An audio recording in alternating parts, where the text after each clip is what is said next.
Hello and welcome to Not Gambling Advice, the baseball betting stream on the Just Baseball Network. Welcome, Book It with Sports Raid. Happy to have you. Apologies for the quick, late start. I was just making an Alek Manoah TikTok because we won our bet yesterday on Alek Manoah. And Javon and I were texting. I was like, wait a minute, that was almost too bad. He's definitely going to be sent down. Ultimately, he did get sent down. So it's kind of unfortunate for Blue Jays fans. You know, it's a tough go, but I just posted that TikTok. So again, if you want to see a little bit of my analysis of why Alek Manoah got sent down, but we're here for some baseball bets. We're here. We have an absolutely loaded show today. We have 17 MLB cappers who come on to give picks, and 14 of them are giving picks. Producer Cohen, how many picks we got in here? 41 picks. 41 picks. So in this stream that we do every weekday from 4:30 to 6:30 p.m. Eastern, what I'm going to do is I'm going to go over my picks. I'm going to go over my prize picks entry. And then instead of going over the ballpark pal model, because we got too many damn picks to get through, I ask you, if you care about the model, some people do, some people don't, we'll still go over the home run props that the model spits out. But in terms of the game picks, in terms of all the game picks, that's what I asked. If you want to load up your web browser, search ballparkpal.com. You can follow along when people give their picks if you just want the math side of it, right? The model has been kind of a W. It said that the A's were going to keep it close against the Pirates, and they kept it kind of close, right? Loaded show. Of course, if you ever miss a pick, they're all tracked on the Pikkit Sports app. And if you use code Peter when you sync your sports book, you will be able to enter a raffle from anywhere from $3 to $100. And remember, thank you guys all for joining the Book It Raid. This is a competition, right? It's me versus everybody else. I'm currently at the top of the leaderboard, but Javon is on my tail. We got Gino from Bet Openly. We got Jake. We got Tomas. We got DeJam. We got Ollie. So many great MLB cappers are competing. So, without further ado, let's do a quick recap of yesterday before we get into the picks. So, kind of lame, right? We had that Houston versus Toronto first five over, which unfortunately resulted in Alek Manoah getting sent down. It hit in the top of the first inning before Alek Manoah even got his second out. So that was awesome. But at the same time, we lost our Cardinals versus Rangers over 9.5. It even moved up to 10. We got great closing line value, but that didn't matter because we ended up losing it. Whatever, we chalk it up. And our prize picks entry was just hilarious. Shane McClanahan got 2 walks in the first inning, and then Mike Brosso got sent down before the game was even started. So we ended up just getting refunded. So all in all, down 0.05 units. We'll take it. We got 2 more picks today that I'm excited to get into. And let's start because these are both totals, obviously. And I've gotten a lot of DMs like, would you take line movement? This is a perfect place. So I got upwards of 80 DMs today about whether I would take it with line movement. Let's talk about it, and you can decide whether you like it enough to play. So we're going to start with the Mets versus the Atlanta Braves at 7:20 p.m. Eastern. The pitching matchup is Carlos Carrasco versus Bryce Elder. The total is very high in this game for a reason, especially when one of the pitchers in this game is the league leader in ERA. That's Bryce Elder at 1.92. But I'm telling you, it's high for a reason. I'm willing to be hurt by Bryce Elder today, people. I haven't really faded him at all season, right? All you've heard is Bryce Elder's due for regression. He's due for regression. And that is the case. But here's why I think that the Mets can kind of hit him around a little bit. But on the flip side, the Braves are going to crush Carlos Carrasco. Elder has escaped trouble one too many times. At the end of the day, he has a 4.16 expected ERA compared to his 1.92 ERA, a 3.42 FIP, 3.64 xFIP, 3.85 Sierra. A lot of those numbers basically are here to tell you he's more of a mid-threes ERA guy. Everybody is quick to call him like this terrible starting pitcher, and I never understood why. He allows a lot of hard contact, which can be his issue. That's why he allows a lot of hits, but they haven't been resulting in runs. So when is it going to start happening? Well, if you look at his past 2 starts, 6 hits, 7 hits, 7 hits. It just keeps going down the line, but only 1 or 2 runs. But when you look at some of the teams that look like the New York Mets, This is one of those starts where I'm not saying he gives up 8 runs and now after the game he has that 4.12 expected ERA. What I'm saying is he might be at a 2.4 ERA after this outing because the Mets are due for tons of positive regression against right-handed pitching. Basically, my argument is I think through 5 or 6 innings, we're going to see 3 to 4 runs from him. And it's also kind of a gut feeling, right? But it's that same gut feeling that told me to fade Zach Gallen against the Atlanta Braves when he had a 0.66 ERA at home. There are times during the season where these guys just fall apart a little bit, and I could see that happening today, right? Again, I don't think he's going to get demolished, but I do think the Mets are able to hit him today. But on the flip side, we have Carlos Carrasco. He has a horrible matchup against the Braves. The Braves' better split is against left-handed pitching, but Carrasco's best split is against left-handed hitting. Against righties, which the Braves lineup has so many great righties, Ronald Acuna Jr., Sean Murphy, Austin Riley, we could just continue. They have so many good righties. Against righties, he's rocking an 863 OPS, and the Braves lineup is also not only familiar with him, but they have a lot of right-handed mashers. Against the Braves' current roster, Carrasco is rocking a 337 xWOBA and a 467 expected slug. Not good. All of the righties have a good matchup today, and even the lefties in the lineup have had success against him in the past. Matt Olson, Ozzie Albies, and Michael Harris are a combined 7 for 18. That's a 389 batting average with 2 doubles and 4 home runs. While both bullpens are relatively rested, they just haven't been that great so far this season. The Mets ranked 19th in ERA, while the Braves ranked 12th. David Robertson threw 28 pitches on Saturday, so if he pitches, he won't be completely fresh. And he's easily been the best relief pitcher out of the Mets pen. Colin McHugh, Jesse Chavez, and Raciel Iglesias are all over 20 pitches in the last 2 days as well. You might want to take the Braves after hearing this, which is fine. But I truly think this is the bad start for Bryce Elder. The Ballpark Pal model has Truist Park as the 3rd highest run scoring environment of the day, and it's showing that this game should be at 10.5, not 9.5. The model, and that's what I keep saying, the model actually likes Bryce Elder. It never really told me to fade him kind of all year. The last time a total was at 9.5 for Bryce Elder was when he faced off against the Dodgers and Tony Gonsolin. In that game, the model liked the under. We almost played the under, but I keep waiting for Bryce Elder to regress. Bryce Elder, classic, 6 innings, 7 hits, 1 earned run. And the total went under. I haven't seen the model hate him this much. The model thinks that Bryce Elder will allow the most runs of any pitcher on the diamond today. I'm expecting runs both from Carlos Carrasco, from Bryce Elder, and lackluster bullpens. That's why I'm going over 9.5. And to answer the question, would I take it 10? Absolutely. First off, I need 10 to hit, but the model is showing value all the way up to 10.5.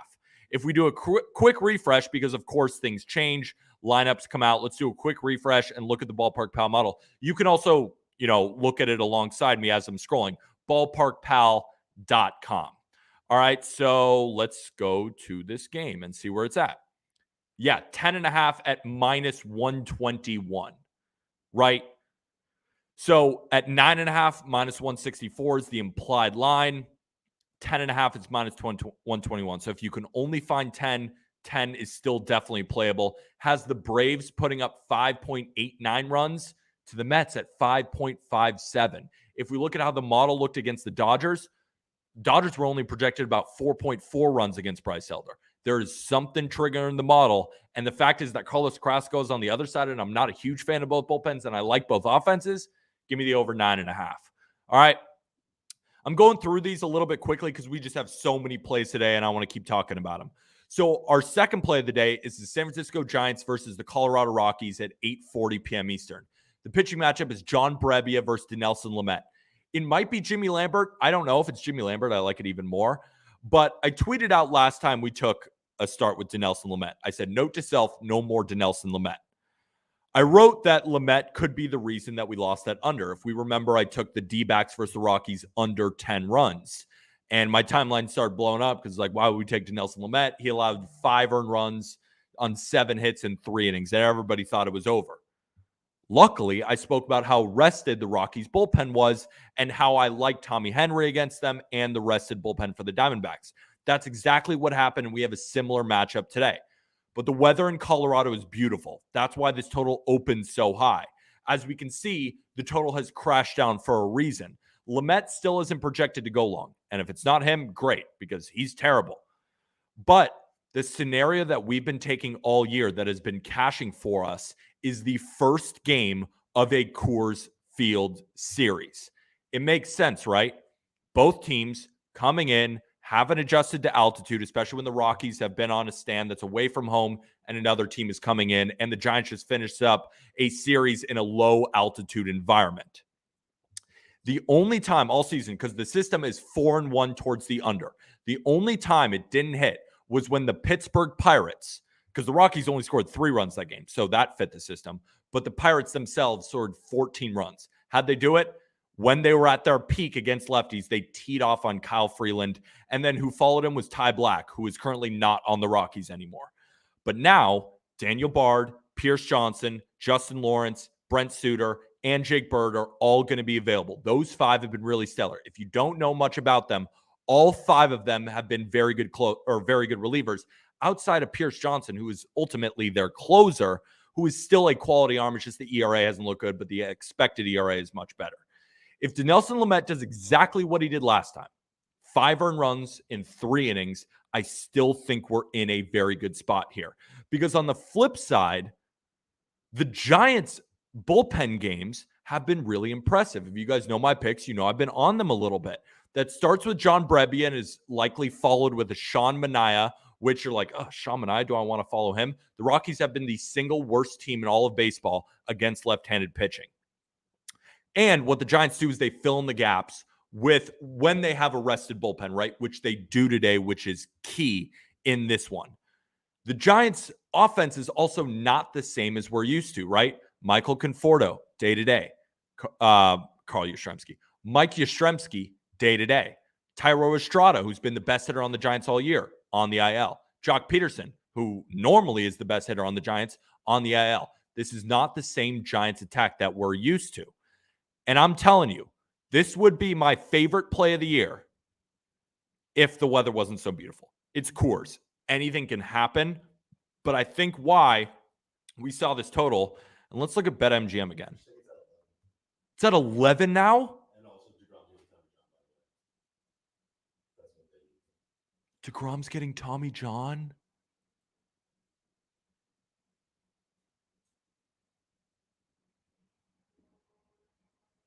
Oh, no. Yeah. Oh, no. Oh, that sucks so bad. Damn. Wow, the total is at 11. 2 shocking things back to back. I didn't know it would be at 11. I've been working all day. I mean, that's awesome. It's awesome, right? Like, we love that CLV. I mean, you get a run and a half of closing line value. It's fantastic. Wow, I cannot believe DeGrom. Wow, I cannot believe that. That is nuts. That fucking sucks. Tommy John, he's going to be out fucking so long. Damn. I don't even know what to say. Damn.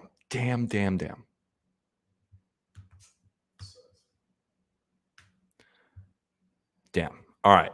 Let's get back to the Giants versus Rockies pick for a second. Should you take it at 11?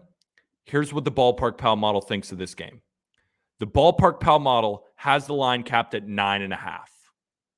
So what the model usually shows with weather like this, which should be good, right? I think Capwise is saying that it might rain later, but it's more talking about the wind and the weather conditions. But it normally shows a ton of value on the over. It's like, yeah, take the over $1 billion. In this game, it's still showing 9.5. So at 11, you're still seeing value on this one, which I know is crazy, even at 11. So you're asking me, would I take it at 11? Yeah, probably. Because if it opened at 11, I probably would have taken it because it's still showing a run and a half of value. So obviously, do I like 11.5 better? Do I like 12? Do I like 12.5? Yeah. But this was legit going to be my play of the year if the weather wasn't beautiful at Coors Field today. 26%. And you guys know whenever I see 25% or more, that's when I usually jump on the over. That's why it's not a play of the year. It's just a regular play. Still really like it. Could lose. That's gambling at the end of the day. We're not perfect. We've been very good on totals this year, but we're not perfect. Anything can happen. I'm taking the under. And if you're trying to ask, would I take it at 11? Yes, I would. When you get a run and a half of CLV, kind of take it at any number. I don't want to be like that kind of guy, but would you take a total that's dropped a run and a half? I would. So I would take it at 11. Of course, you can find 11 and a half. That's definitely bettable. And at 12 and a half, I should have put the freaking house on it, knowing that CLV. But I'll do 11 and a half and I'll be pissed when it's 12. I hope not. All right. All right. So those are the two plays. We have the Mets versus the Braves over 9.5 would take a 10 because you got value all the way up to 10.5. And it's at minus 120 towards the over. So even at 10.5 at minus 110, you're seeing a smidge of value. The Giants versus Rocky, I took under 12.5. I didn't know it'd be at 11. That's fucking nuts. It's sick, right? Like, I'm kind of fired up. I'm not going to lie to you. I'm fired up about that. Run and a half? That's sick. But the main point is you don't give a shit about that. You're asking for picks now, and I respect that. I would still take it 11. I would, because it's showing all the way down to 9.5. All right, let's get into my prize picks entry. How about it? We're going to war with prize picks today. The taco is 5.5 for Mitch Keller. It makes no sense. I have zero baseball argument for you. If you don't want to take it because it doesn't have a baseball argument, no doubt about it, don't take it. I'm going to war. There is no way that, first of all, Mitch Keller should be at 6.5 strikeouts on books, 7.5 juice towards the under against the Oakland A's. After he's put up at least 8 strikeouts in 5 straight games, now he's the prize picks taco. Remember when I got sucked into Joe Ryan when he had 4 Ks? Baseball's weird like that. Somebody knows something. I'm taking under 7 strikeouts. Everybody's been saying it's a donation all day. Then take the over. Take the taco. It's free money, isn't it? I'm pissed off. Could it lose? Absolutely. But I'm going to war. And I'd way rather be on an under and he strikes out 9 guys than maybe on the over 5.5 and he ends up with 5. So you decide which way you're going to be on. I'm on the under 7. But let's get back to Bryce Elder for a second because this is actually a baseball argument. Oh, that was yesterday's. This is Bryce Elder over 5.5 hits. Prize Picks held a poll of 4 strikeout props, and we all got to vote on who we wanted. I keep hearing that, but the same thing is that it's always voted on. And do you think that those people who are voting on are very smart? Everyone voted on Mitch Keller. Then don't take it. I don't know what to tell you. It happens all the time with tacos. It's like I've seen Prize Picks before, ladies and gentlemen. I've been on Prize Picks. I know how it works. If you don't want to go with it, then don't go with it. But let's not pretend that I have no idea what I'm talking about. Bryce Elder, it might not hit, then don't take it. Bryce Elder, 5.5 hits. I'm taking the over 5.5 hits for Bryce Elder. Like I said, 5.5 is juiced towards minus 140 on BetMGM. So we're seeing much better value on Prize Picks for that one. And it's been the run scoring against Bryce Elder. It hasn't necessarily been the hits. Hits have been going over. I think the Mets really get to him today. 5.5 hits. The Mets are a hitting machine. Their problem has been with runners in scoring position, going up against a guy who's been stellar against runners in scoring position. That's why I said something is due to break. The Mets have to be better, and Bryce Elder has to be worse. So I think the runs are going to be scored, but ultimately the hits is the best way to attack Bryce Elder. If you don't want to take, are tacos hitting at like 80%? Don't take it. Don't take it. Right? Don't argue with you. I'm taking Mitch Keller under 7 Ks. Even if it wasn't, why is he at 7 when he's hit 5 straight games of 8 or 13 strikeouts? Let's get into the home run props of the day. So we go over this all the time. And I try and point out, so this is the ballpark pop model. These are guys who they think have a good chance of hitting a home run compared to their odds.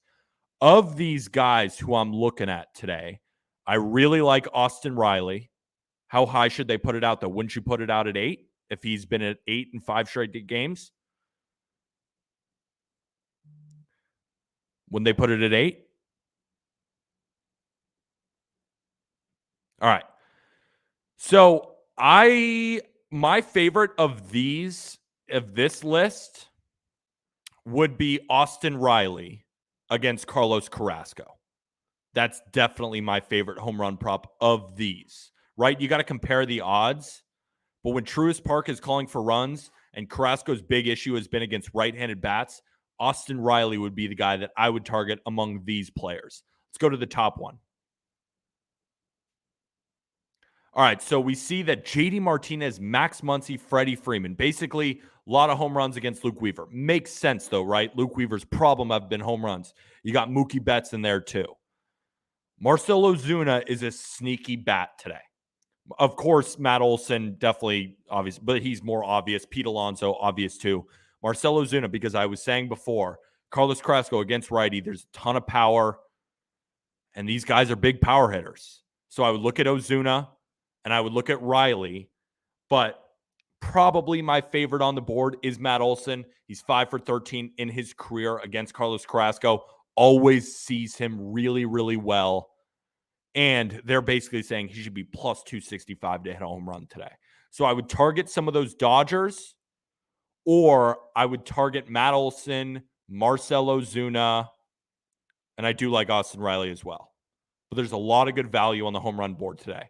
So now we're going to start welcoming on some people. We got already people in queue. We got Cali Wager to start us off. Welcome back to the show. Cal Wager.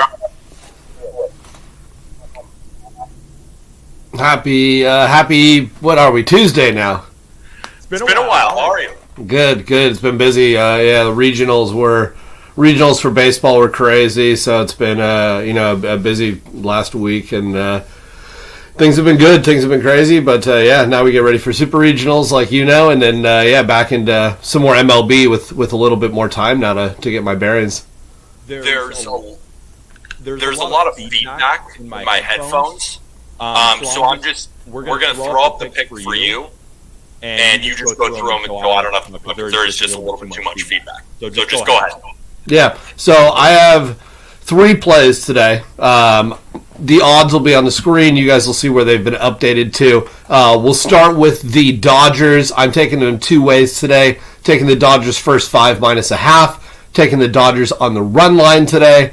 I like Goslin today. He's throwing the ball great. You look at recent history. This entire season he's throwing the ball well. 1.3 ERA his last 5 starts. 155 BABIP, which is just absolutely absurd. And on top of that, 241 OBP. So it's been an extremely successful season with him so far. Obviously 3-1 with a 177. And then we look on the other side with Luke Weaver, 5.36, and definitely a guy that has potential. 4-1 strikeout to walk ratio. So he definitely is somebody that has velocity, has the stuff. But going against another guy who I really think is, cream of the crop, and that's not a big shocker to say it with Goslin, but I do think that the Dodgers handle it first 5. I do think the Dodgers handle it full game in terms of the run line. Keep going, my friend. In terms of my second game, I've got the Braves first 5 minus a half. And kind of the same thing here. I'm fading Carrasco, 2-2 with a 5.74 this season. I am not a big guy that's ever really had faith in Carrasco, and I think this is a great spot. Braves coming off a series win over the D-backs, who are to some a surprise. I am really impressed with what they've done as well. But you look at what Elver's done so far this season for the Braves. 4 quality starts. He's got a 3-1 walk to strikeout to walk ratio, and reflects with his 3-0 and a 1.92. So I think that Braves offense gets enough. They should handle business early. I think that taking the first 5 is a better move for me in this game. So those are my 3 plays, and take a breather for a little bit and get ready for overseas again tonight. Awesome, my man. There's just so much feedback in my headphones for some reason. I don't know why. It might be a mic thing. We appreciate you coming on. Good to see you again. Let's catch some weather. See you guys the rest of this week. Have a good Tuesday. Yeah, could have been his mic. We're still dealing with mic issues, but let's get into Crabs. What's going on? Oh, much better. Yeah, might have just been Cali Wager's mic. That's okay. We move. We move. Hey, we're moving up the leaderboards. Flash that leaderboard for us, producer Cohen. 3 and a bomb on the Reds. 3 and a bomb on the Reds. Here comes the Crabs. Hey, you don't want to be that horse in first around that first turn. I've said it before. I'll say it again. You will burn out. All right. Be careful up there at the top. You don't want to lead too much. Are you saying it's arguably better to be in your position than mine? Some people might be saying that. I've been hearing that today. You know, I can't confirm or deny it, but people are talking about it and saying maybe it's true. Who knows? Who knows?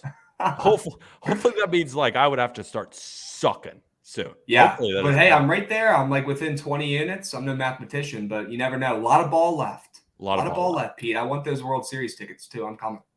All right. Well, sticking with the strategy today. Quality over quantity. One play going big. All right. We're going to do this every day this week. We're going to go at least 3-2, hopefully 4-1, and we're going to keep climbing up the leaderboards. All right. It is interesting though, because of course this is a competition. So, you know, a lot of people come in with 1 unit on 4 plays, 5 plays, 2 plays. You're coming in 3 unit. This could be a deciding factor. Let's never been done before. I'm taking a risk. You got to do what you got to do when you're at the bottom of the leaderboards. Yeah, just so everyone knows, 3 units is the max you can play. So, right, it wouldn't be fair if, like, let's say we're in September and someone's down 40 units, be like, I got a 50-unit play to get me right back up. We keep it. And also just manage your bankroll. Like, don't be an idiot. You shouldn't be putting 5-unit, 10-unit maxes on anything. Manage your bankroll in baseball. It's a long season. So, Crab's got the 3-unit max. What we on today? Sure. No Megler balance. Only 3U. I wish, chat, but we move. We take what we can get. Okay. We move. I'm back in the over in LA and Cincinnati. I think this is going to be a home run derby type game. Do I love that Elly De La Cruz is making his debut and I'm backing an over in this game? No. But if any juice baseballs are going to be in play today, they're going to be in Cincy. We already know the hitting conditions are great there already. Dodgers lineups absolutely rolling right now. And this total's high. It just is. It's plain and simple. It's just high. Gonsolin's been dealing recently. Got a sub-2 ERA, one of the most underrated pitchers in baseball over the last 2 years when he's healthy.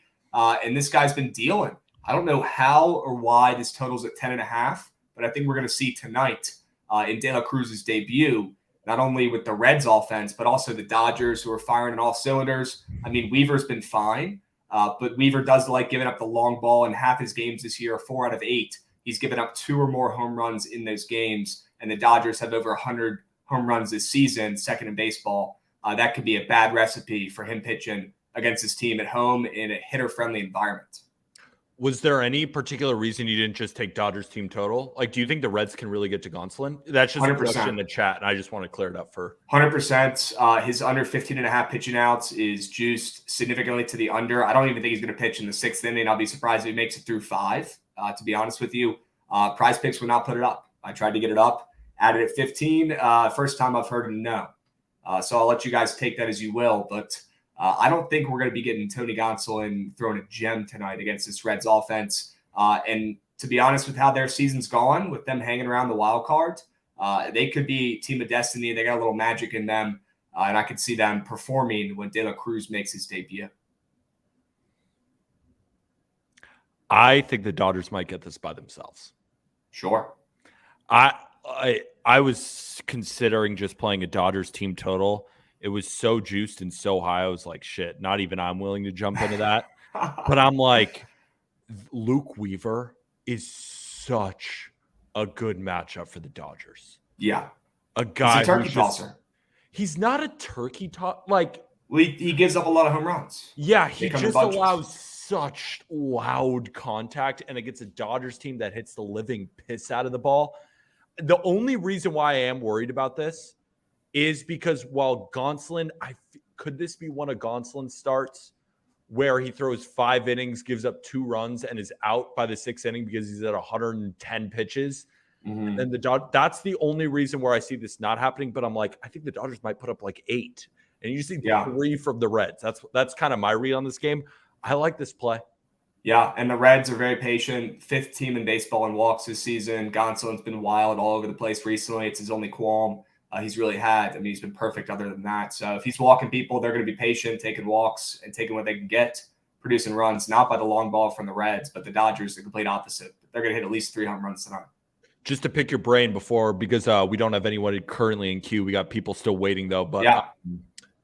I am on the Mets versus the Braves over 9.5.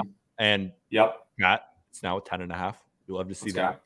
And I'm on this Giants Rockies under 12.5. Now at 11. Any thoughts on those? Yeah, I'm on that first play. I'm on that over. Mets in Atlanta. The Colorado one, you've got some cojones for that under. But the way the line's moving, yeah, it'll probably hit somehow, some way. I have no idea how, but yeah, it'll probably be a nasty 6-3 type game. Any PP squares you're looking at? Oof, no. I have to get back to the drawing board because I wanted to get Gonsolin up there, but he's not looking like he's about to go up from what I'm hearing. So Luzardo's prop from Javon is great. I think he gets a bunch of strikeouts today, but I don't really have anything else. What do you think about me taking Mitch Keller under 7Ks? Everybody's talking to me like, how could you not take the taco? I meant to bring this up. It sounded like I was hosting the stream earlier. You're like, guys, we can't just take the tacos. Come on. That's what I'm saying. I keep getting burned by the tacos, and it's like now everyone got burned with me. Yeah. And now it's like, oh, well, we have to take Mitch Keller over Case. I'm like, did we not just learn? Everyone's like, the tacos are hitting at 100%. I'm like, no, they aren't. The people go crazy for the talks. They do. They go crazy. The talks, they're not 100%. I wish they were. It might not hit.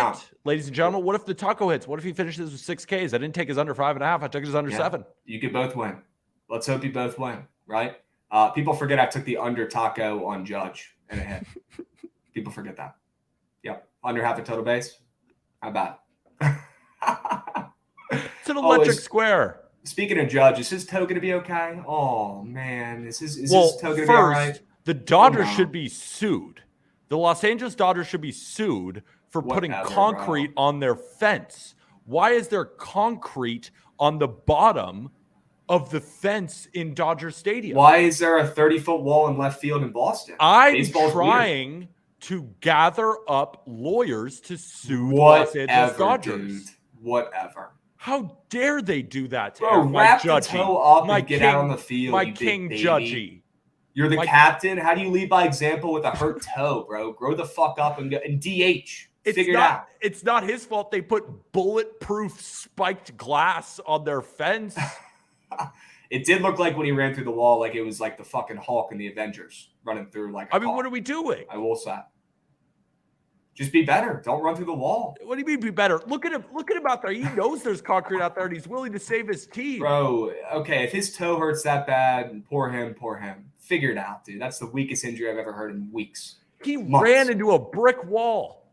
He's fine. Get him back out there if he's that good, if he's Aaron Judge. Speaking about injuries, I hurt my finger in my slow pitch softball game. It was kind of hard to type up my plays this morning. Nobody cares about podcasts or injuries anymore. No, they should not. It kind of hurts. Nobody gives a hoot. Nobody gives a hoot. Blue, sort of. I don't even care about Aaron Judge's toe injury. Nobody cares about your hand. All right, fine. All right, well, thanks a lot. We're on the Dodgers versus the Reds over 10.5. Yeah, 3 units. 3 units. Let's get one. Let's see. Did it move in your direction? I'm just curious. 10.5 and minus 110. It's been moving. It's been moving all. Do you know what it opened at? Yeah, it opened up at. Let's see. 10 with the juice on the under. Juice on the under. Yeah, now we're 10.5. Juice is moving up. All right, my friend. Grab it while you can, chat. Grab it while you can. Good luck. Keep killing it. All right, we got Gino from Bet Openly. Love talking about baseball with my guy Gino. He's fired up. I'm fired up. And Flash. I got extra plays too, brother. Tell me what I'm allowed to give out. I keep breaking the rules. You're giving us like NHL like props, and you're like, do you guys want them? I'm like, I mean, you can talk about them, but they won't be tracked on this baseball betting. It won't count. Flash the leaderboard for the people. Flash the leaderboard for the people. Let them know that Gino, buy stock in Gino. That's all I got to say. He is now in third place, and you've only given out 16 plays and you're in third place.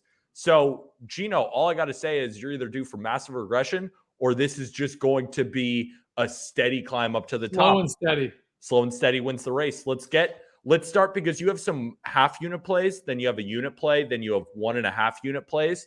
And there's some people new listening to the stream. So while you're giving the plays, kind of explain how you bet for the people. 100%, my dude. So I think the highest scoring game today is going to be the Mets in Atlanta. A lot of indicators on that. I feel really good about that. And I also like the Mets in that game.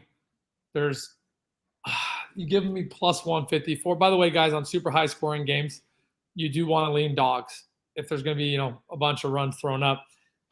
It's basically an anything can happen back and forth. Runs are cheap. So don't take Mets plus 1.5 when there's going to be the highest scoring game of the day. Runs are cheap. So I hope that generalization is helpful. So I'm also on the Mets Braves. I took it at 9.5, and now it's up to 10.5. Look at you. So you're sharper than me. I bit late, like a square. But that's where I fall. So giving you those half units first. I got the Mets money line at plus 154. I got the over 10 in the Mets and Atlanta. That one was added late. Again, I don't know if this counts. I got a huge slate today. Jumping all around, sticking with that. One of my favorite plays of the day, but there's not much value, so it's half a unit, is the Giants Colorado under 11.5. Arguably the most. Gino, I got it at 12.5. You'd be proud of me. Dude, you're smoking me today. This better not fall where you're winning, now I'm losing.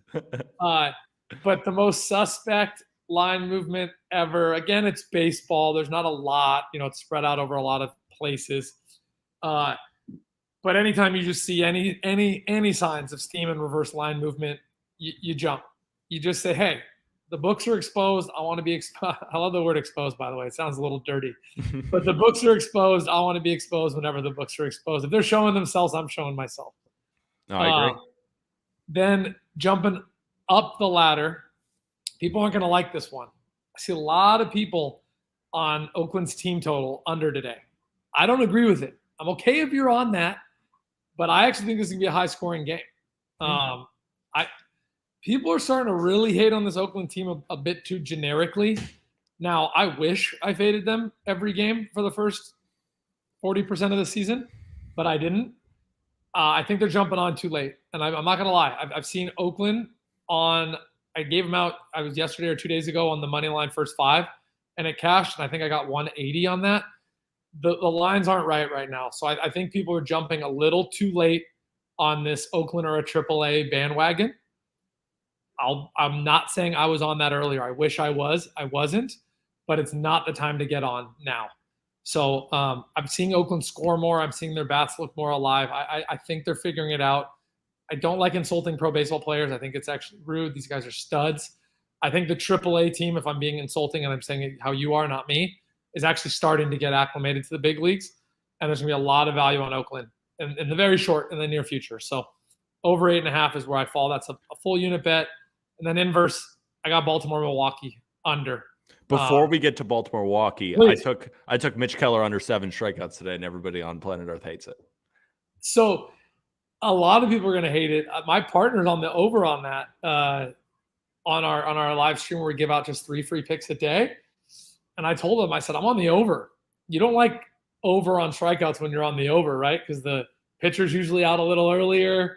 Guys are putting the ball in play versus striking out. So I'm with you. We didn't align on this one. So me and Trev. So I'm with you. If I had to bet that so far, we're 3 for 3 aligned, my homie.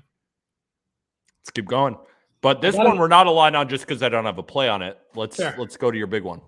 Yeah, or it's not big. It's still a 1 unit play. I'll give you the biggest one of the day last. Baltimore, Milwaukee. So I've been watching actually Baltimore's offense. I'm thoroughly impressed with them. Like I cannot believe how well they've been able to put it together in terms of they've individually. I might throw a stat out that's incorrect. I just read a lot and shit starts to blur. But I think they have hit more team totals than anyone else this year. Or I think the Rangers. Okay, that makes sense. Or it was they hit more game totals with just them. Again, really nuanced like piece of data, right? Not that great. But it's just like, okay, when they're clicking, they're clicking. I tell you all of that, and then I'm on the under. This one's mispriced. This is a super simple Geno one. I had the over-under in this game at 7.5 based on these 2 pitchers, and I'm getting a free run.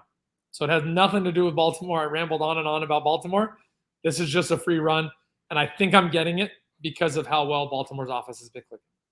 Interesting. Do you like the over? No. I kind of leaned Baltimore on the money line in this one because I kind of think Kyle Gibson pitches relatively well. I've just been very disappointed with this Brewers team, but they are in a very hitter-friendly environment, at American Family Field. So This is just an interesting one. I'm surprised that your model saw 7.5. 7.5. Let me just see. Yeah, I mean, this one, it has it priced at 8.5 at -101 towards the over. So it's a smidge of value based on that model, but every model's different. And Of course. it's interesting. It's just, like I said, I don't have any negative thoughts on it. And this might help you, and maybe it won't. We saw 73% of the tickets and 62% of the money on the over, and it's stick. Didn't even move a half, didn't even go to like -120, -125. So that was what made it go from a half a unit to a full unit for me. Remember, I use multiple systems. First, I have the 3 point, and then I see, oh, they're comfortable. So that's you've been winning, and you've been winning using this formula. So I'm really excited to hear about your 1.5 unit play. Since before all of you were born, my dude. So I gave out Toronto earlier at -122. This is the only thing I hate about Pete and his amazing show is he does it when most people listen because he's smart. But a lot of CLV's gone. So yeah. I gave out Toronto at 1.5 units at -122. I'm seeing it at -140 now. So unfortunately, Pete asked really good questions. He says, what would you then do if you're my listener? So I'm trying to come prepared now. So I would actually jump this all the way down to a half unit. Huh. Because that's 18% difference. I operate on the 5 to 7% world. I still think Toronto's going to win. I still think people are too short-sighted. They saw Houston put up 10 yesterday. That was our play of the day yesterday. Houston -1.5. I think we got +180 on that. That poor pitcher can't speed up with the clock. Big boy needed to go down. Toronto's guy, I forget how to pronounce his name. What's the guy's name they sent down? Alek Manoah. Manoah. Damn. So I saw the value because I think the squares saw Houston put up a gang of runs. They're going to see Houston as a dog and think it's sexy. -122 is nice. It's -140 now. It's so funny. I have people that I bounce stuff off, and one of my favorite, because I put in my plays the night before. I trust my numbers. I want to beat the closing lines. Yep. I leaned Houston. And the reason being is that Kevin Gausman historically on short rest, it's not short rest, but it's 4 days of rest. ERA at 6.97. Ooh. And I like Hunter Brown a lot.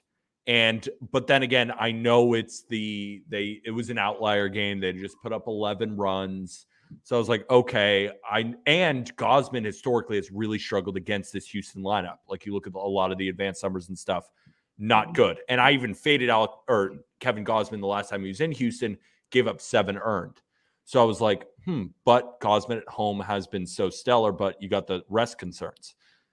But it's interesting to see the line movement going towards your direction. So the tipping point for me, so we've actually been on Hunter Brown a bunch. This is actually the first time in his last 3 starts that we're not on him for over on Ks and K props and laddering them. I do think this is the game where his walks catch up to him a little bit. That was probably, again, I always look for multiple, I call them system indicators. I stole that from Bender. I used to just call them crossing systems. But I look at Gausman versus Brown, and just real simple shit. The ERA of Gausman's less. He's at home, whip less, and none of that really mattered. The 75 innings versus 60 something. I forget what the number was. I was like, okay, that's all cute shit. Didn't care. And then I looked at the 26 more Ks and 2 less walks. So just the K to walk ratio. And I was like, I think the walks catch up to Hunter Brown in this game. Okay. And that's what got me the 1.5, the 122. So far, it looks good, right? 18 points of value. But I would lower that, guys. Anyone listening right now, I would lower it to a half a unit with the other ones, just based on all the line movement. And then I promised Pete, I'm a weird dude. I've been doing weird shit for money since I was probably 16. I used to run with the syndicates in Chicago. I hit them up. I'm like, hey, I'm going on this really good baseball show. I'm okay at baseball. It's not my best sport. So they've been promising to feed me 1 play a day. And today their play is, let me get you the accurate one. I want to read it word for word. It's Giancarlo Stanton, total bases over 1.5 at +125. That's the syndicate play of the day. Okay. Just telling you, Giancarlo Stanton over 1.5 bases plus 125. Well, and I can't really speak to it because they're handing it to me. So I don't I could talk out of my ass, but I really have nothing for you. Thanks, and then my their man. secondary play was the over in Mets in Atlanta at 10. So that strengthened it for me. But I'll promise you the syndicate play of the day. And the syndicate play of the day is over 1.5 plus 125. And We love to hear it. We love to hear it. We got to keep moving on. But, Gino, really do appreciate you. Always a pleasure. Happy to have you on. And we'll see you soon. All right? Later, homie. Later. All right. Giancarlo Stanton, syndicate play. And I'm telling you, I talk to Gino all the time. The syndicate, he gave me, it was a couple days ago, he gave me Iowa to beat, I think, Indiana State. They lost, but they gave out Iowa at minus 117, closed at minus 180. They are about as sharp as I've ever seen a group. Giancarlo Stanton over 1.5 bases, and they're on that Braves Mets over. Come on. A Yankee and my over? Couldn't be happier. Let's move on. Lid Lager. He has changed his name to Lid Lager. No, this is first time on stream, brother. It's nice to meet you. I'm excited to give my first plays of the season. It's a pleasure. Nice to meet you, Mr. Apple. Producer Cohen, can you flash the leaderboard for us, please? Because formerly known as mid-major. That dude stinks. That dude sucks. Let's get to Lid Lager. Because we got Colby Olson with the mustache at 10-1. Since he shaved the mustache, hasn't hit shit. And we got Lid Lager now. We got Lid Lager. Still in the free fall. Back in Alek Manoah, his fat ass, and back in the Kansas City Royals. I mean, I don't know what I'm doing at this point. What did I tell you? Well, I mean, what? You know what, Peter? If you told me they scored 4 off of Braxton Gary in the first 5, I probably would have put more money on them at the run line. I agree. You know, and they were ahead. And Max Meyer just got shit on. Carlos Hernandez looked fantastic. Oh shit! Sorry. Classic Lid Lager. Yeah, classic L. Hernandez pitched great. Meyer looked awful. Manoah just 1 out. That dude stinks. Anyways, Blake Snell, fantastic, by the way. So suck it. Yep. Good job. Good job. I only lost a unit. Little bit of juice yesterday. Anyways, today's fades of the day. I gotta go square. It's the over in Cincinnati for me. I know Ellie De La Cruz is coming up, but it's also Gonsolin. It's his first time pitching in Great American Ballpark, Peter. And for him, who's a fly ball pitcher, meaning 60% of his outs come less than the ground ball, it's very concerning for me. He doesn't know how to pitch in this ballpark, and against a lineup that has a lot of power, and against right-handed pitchers, and against a guy who does not whiff a lot of bats, he's going to allow a lot of hard contact today. And I like those fly balls just to squeak over that 200-foot wall. That is a sandbox of a stadium. Absolutely. I cannot wait to watch this game. First for Ellie De La Cruz and watch some runs scored.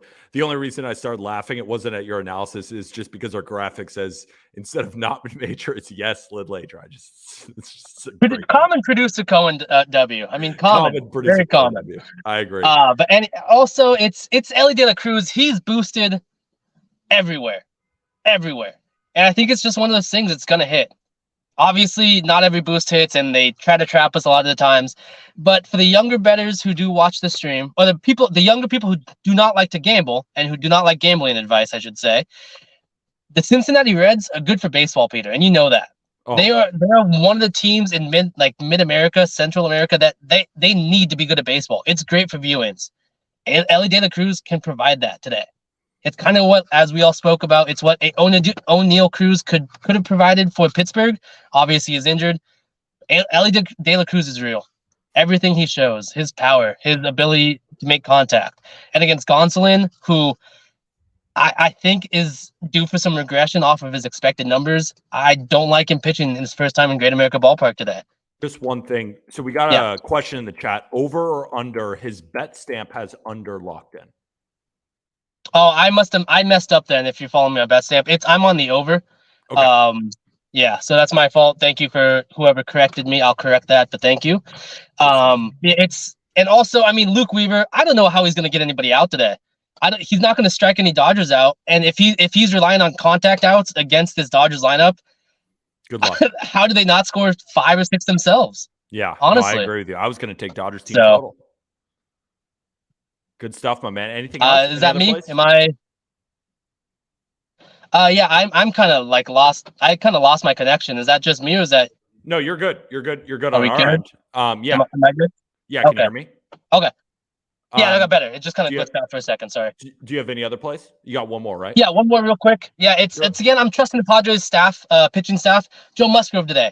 His lines look really high to me. His pitching strikeouts line looks really high.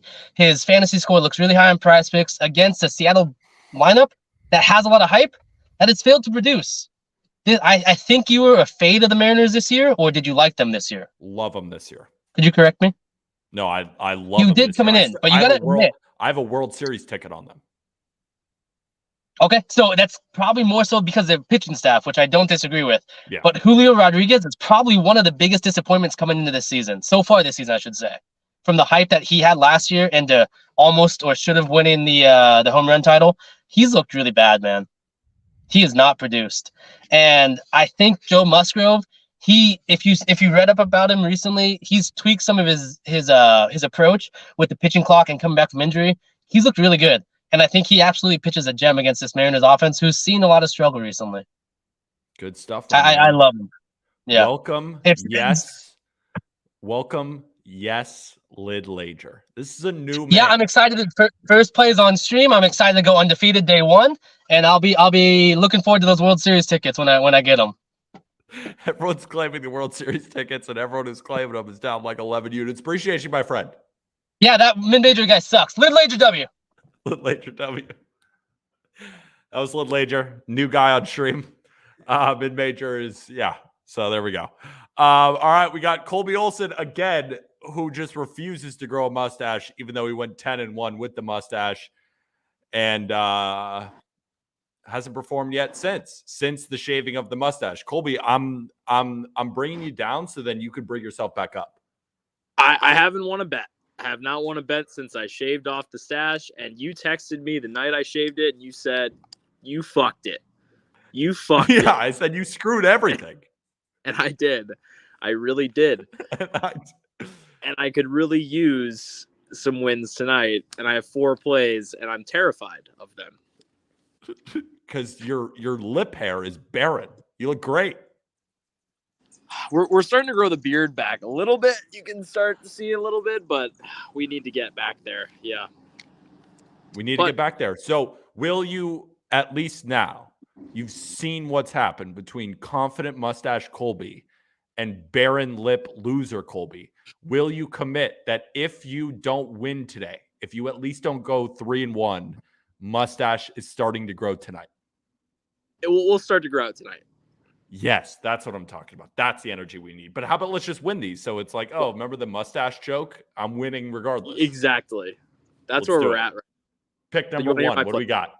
I want to talk about this Astros Blue Jays game off the top because it's quite an interesting game after there was so much scoring by the Astros early last night. Manoah pitched, a third of an inning and got sent down today. So that Blue Jays bullpen had to work overtime yesterday. The only pitchers that didn't throw for the Blue Jays yesterday, Nate Pearson, Jordan Romano, and Eric Swanson. So their 3 best bullpen arms didn't throw yesterday.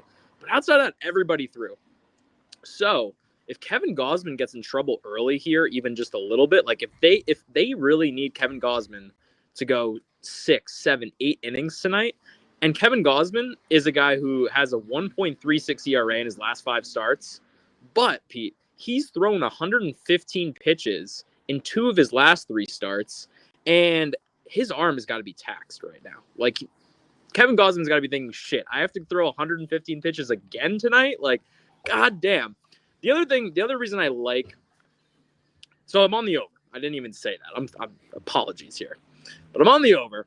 And the big reason is, well, Kevin Gausman's been lights out, and I could see him regressing a little bit here. He has a 40% hard hit rate and an 8% barrel rate over his last 5 starts. Only 1 home run given up over that span, though. Like, he seems like a guy that is due for a couple home runs. And this Astros lineup has been nails, a 115 WRC plus the last 30 days. And I think that Gausman is going to not be unscathed in this outing. I could see 3 earned runs for him here. But because it is a low total, right? You're not expecting, it's not like you're trying to prove 9.5. You're trying to prove 7.5. 7.5. So then on the other side of the ball, you have Hunter Brown going, who, hasn't been nails, but the expected stats would tell you he's been due for some good stuff to happen. He has a 4.88 ERA in his last 5 starts, but a 3.07 FIP in those 5 starts. So things should be going well for him, but I don't think FIP is a good metric for him, because he has a 46% hard hit rate over that span. He's also been relying a lot on that fastball, 50% fastballs over the last month. And I don't think that you can rely on all fastballs against this Toronto Blue Jays lineup. Matt Chapman's not in the lineup, but that's okay. Brandon Belt's going to replace him. Chapman hasn't been playing as well either, but this Toronto Blue Jays team has a 115 WRC plus as well over the last 30 days. So these are 2 of the best offenses in baseball. And I think this total is just so low because they're riding that Gausman is going to throw a shutout again, and Hunter Brown might throw a shutout too. I don't see it happening. And as I mentioned, that Toronto bullpen got used so heavily last night that if Gausman can't go 7 innings in this one, who's coming in? Yeah. And also it's up to 8 now. I like that. Like that. What's it at? It's at 8 on BetMGM now? 8 on BetMGM at -105 towards the over. So not a ton of line movement, but a little bit. Dude, no, that makes me feel good because they were the only ones hanging 7.5 at -120 all day. And every other book had it at 8 at +100. And I was like, when is this going to change? And so it actually makes me feel kind of good that it moved up a little bit. And we got 3 more plays. Let's get into play number 2. We do have 3. Yep. So next play, I'm on the Twins. Twins money line at +150. This is probably, or +145. This is probably the biggest dog that I've taken on stream in a long, long time. Kind of a rare dog for me, but I have to bet on my guy Louis Varland. I've stayed away from Louis Varland since he screwed me a few weeks ago, but this spot was just too good to pass up. And the reason I love this play is somewhat from a baseball feel standpoint. Seeing the Rays, they were in Boston for 6 days, Pete. They got in Wednesday.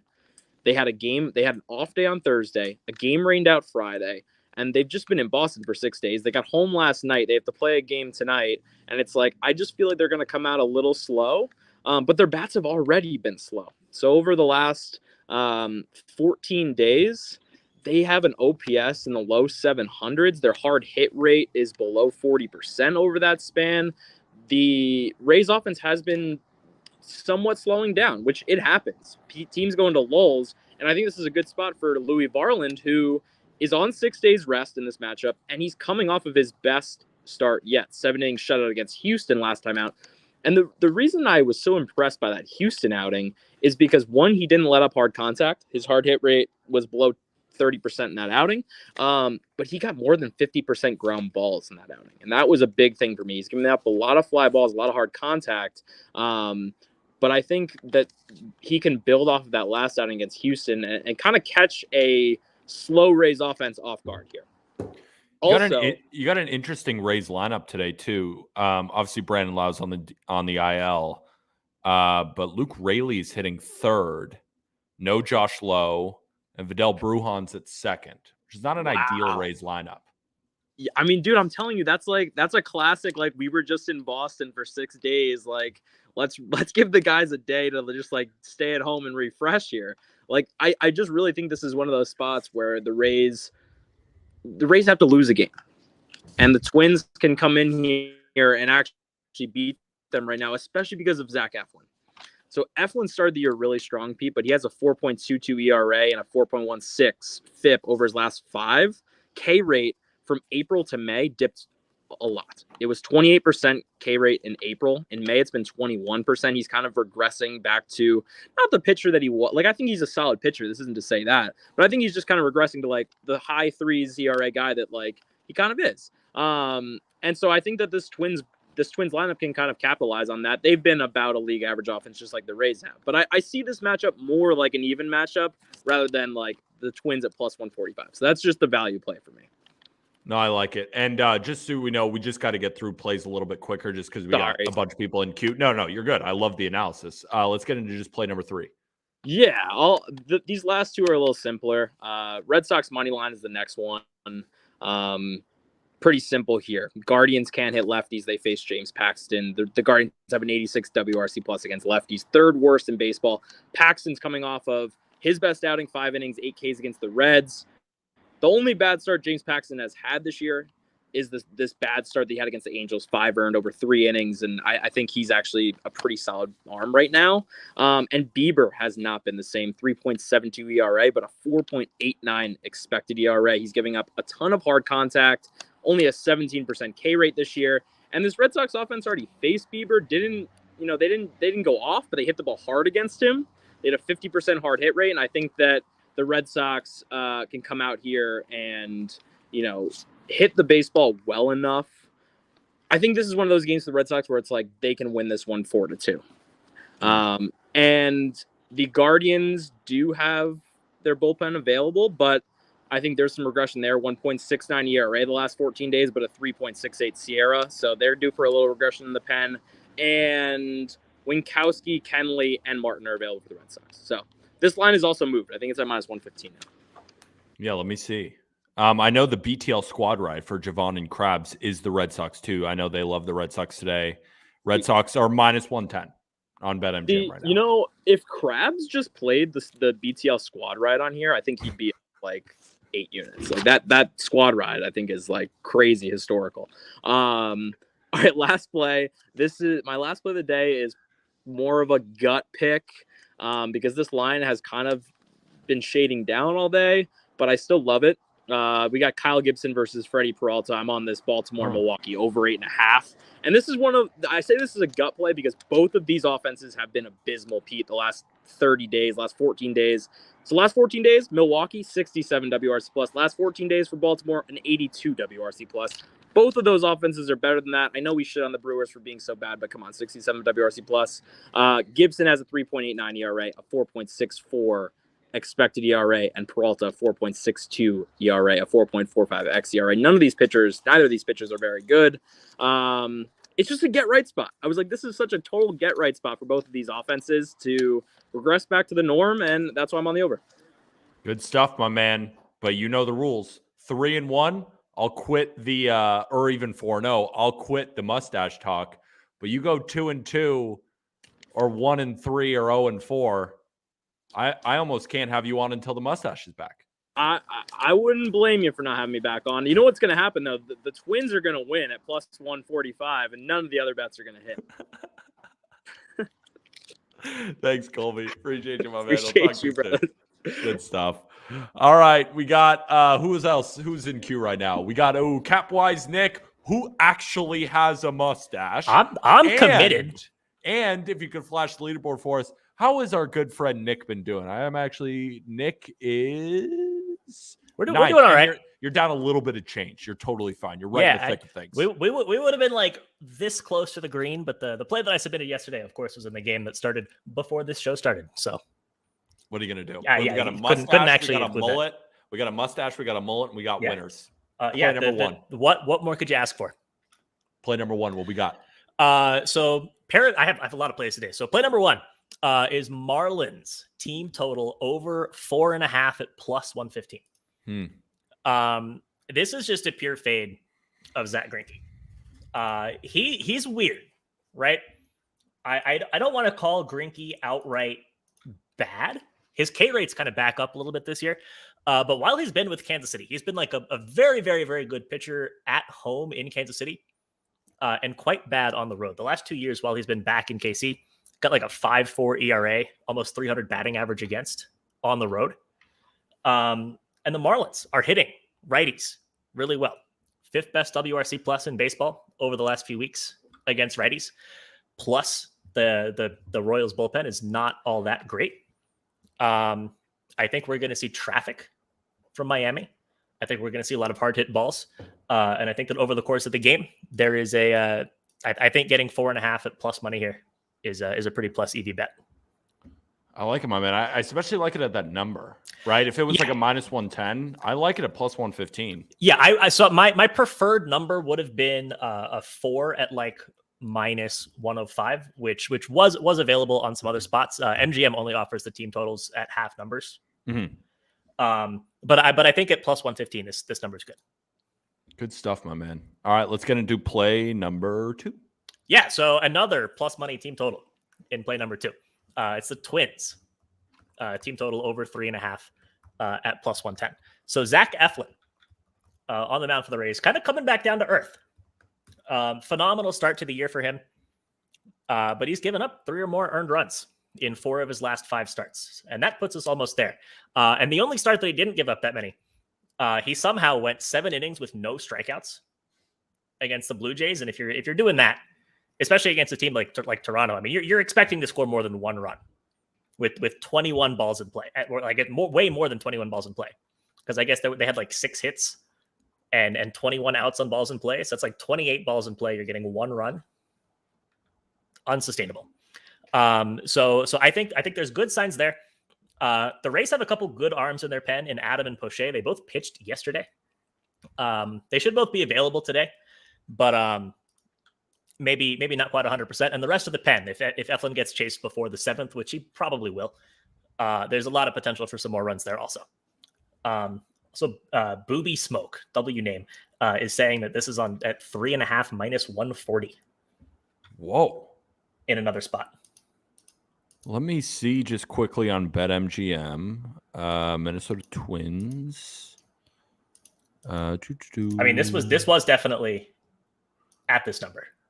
Yeah. How many runs will the Minnesota Twins over is plus 120 I have on BetMGM right now. Okay, so I even got some bad CLV. Interesting. And it's funny though, this Twins team total, you just lost 10 cents. Oh, wait, that was from Miami's 3.5 minus 140. Yeah. So I mean, it's just okay. Oh, okay. Yeah. That sounds right. What I was going to say is that the Twins money line just came down to plus 140 from plus 150. And the team total went up and the overall game total just went from 7.5 to 7. What's going on? I don't know. I'm refreshing lineups right now. It looks like Minnesota still doesn't have a lineup out. Yeah. Maybe they're expecting something to come out. I don't know. But let's just move on to play number 3. Yeah. So play number 3, Toronto, ML. So I locked this in at a little bit of a worse number than Gino did. He posted a couple hours earlier than I did. So he got like plus 120. I got plus 130. It's at like, or not. You mean plus, minus 130? Minus, yeah. He got minus 120. I got minus 130. It's at like minus 140 right now. I won't go into this one too much. I really trust Kevin Gausman. I know, who was it? Colby? A little bit concerned about the pitch count over the last few games. I'm not super concerned.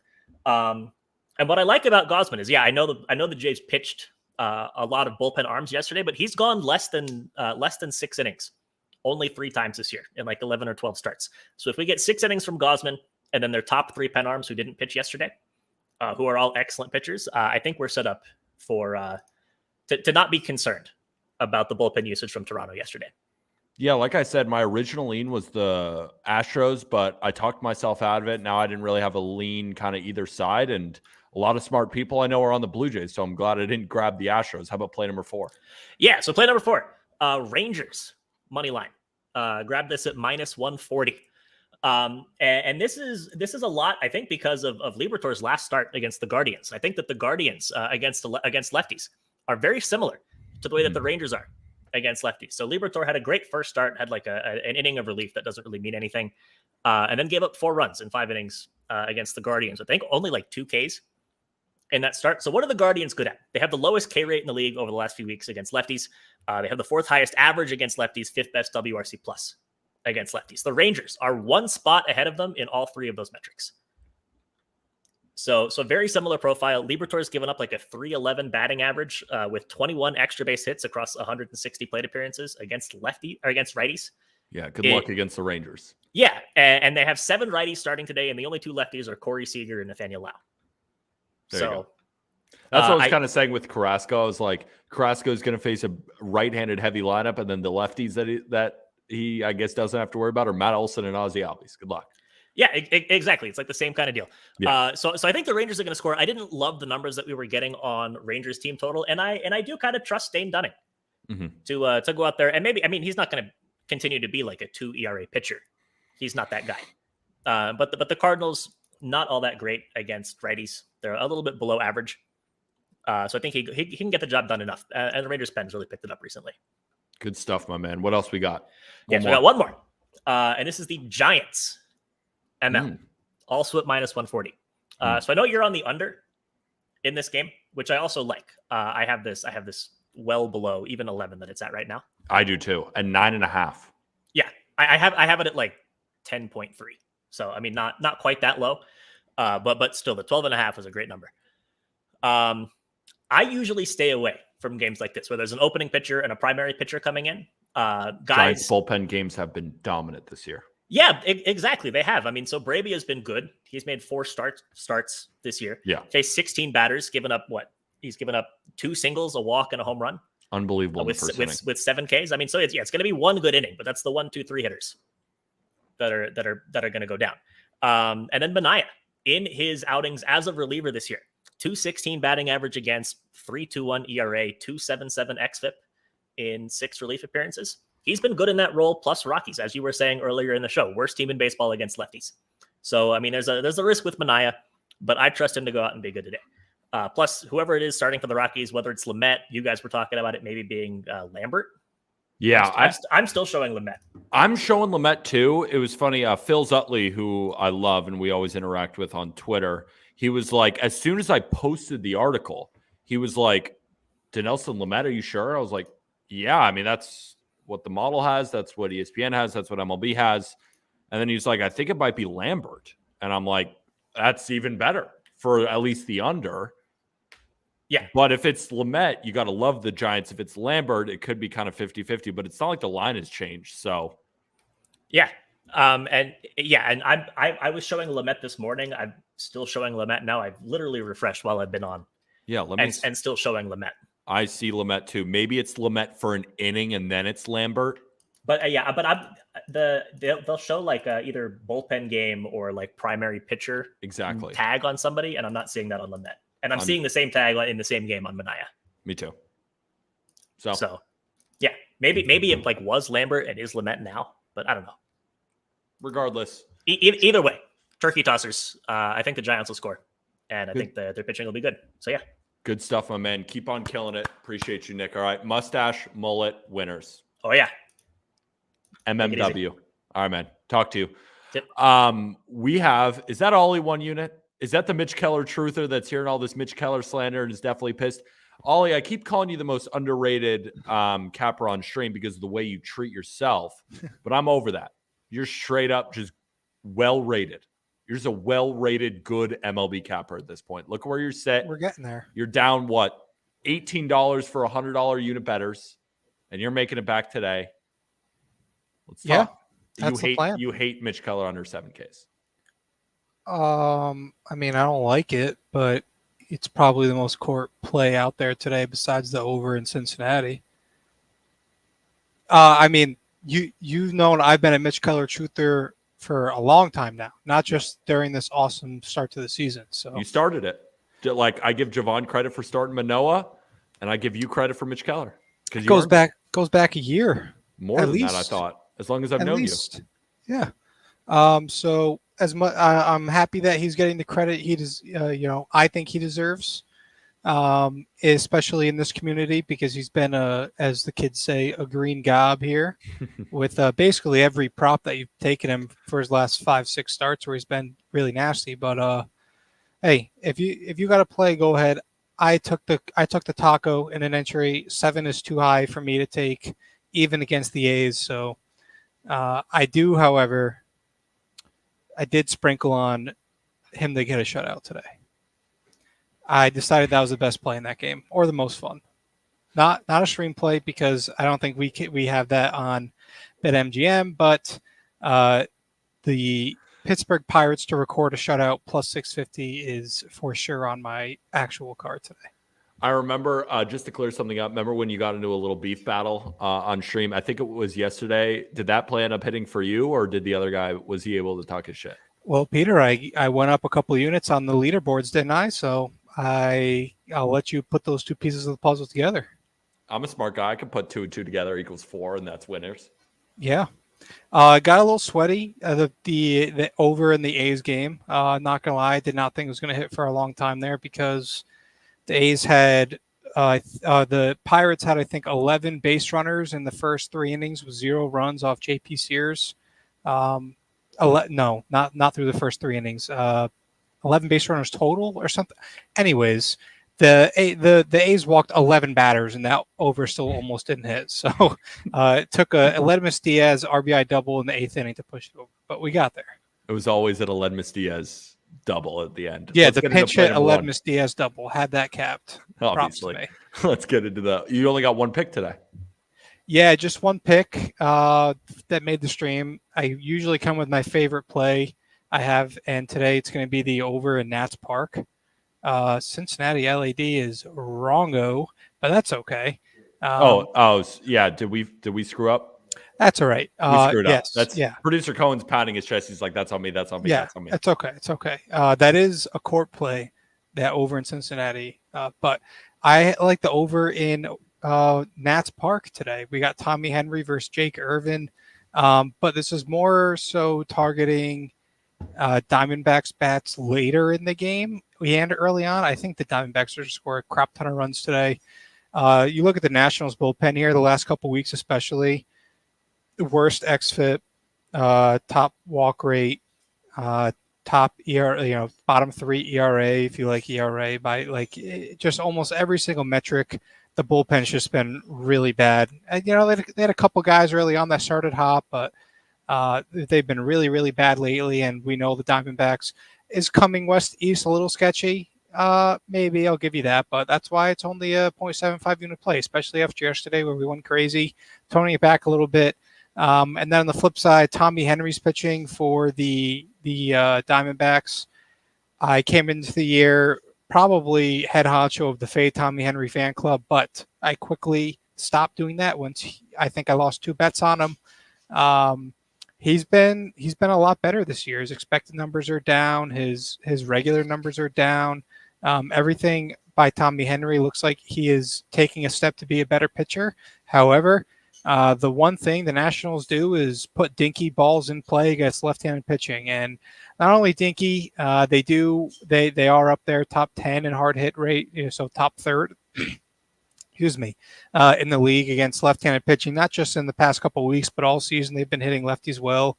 You got Dom Smith, reverse split god, that's been a Javon wagon lately. Lane Thomas has been destroying left-handed pitching.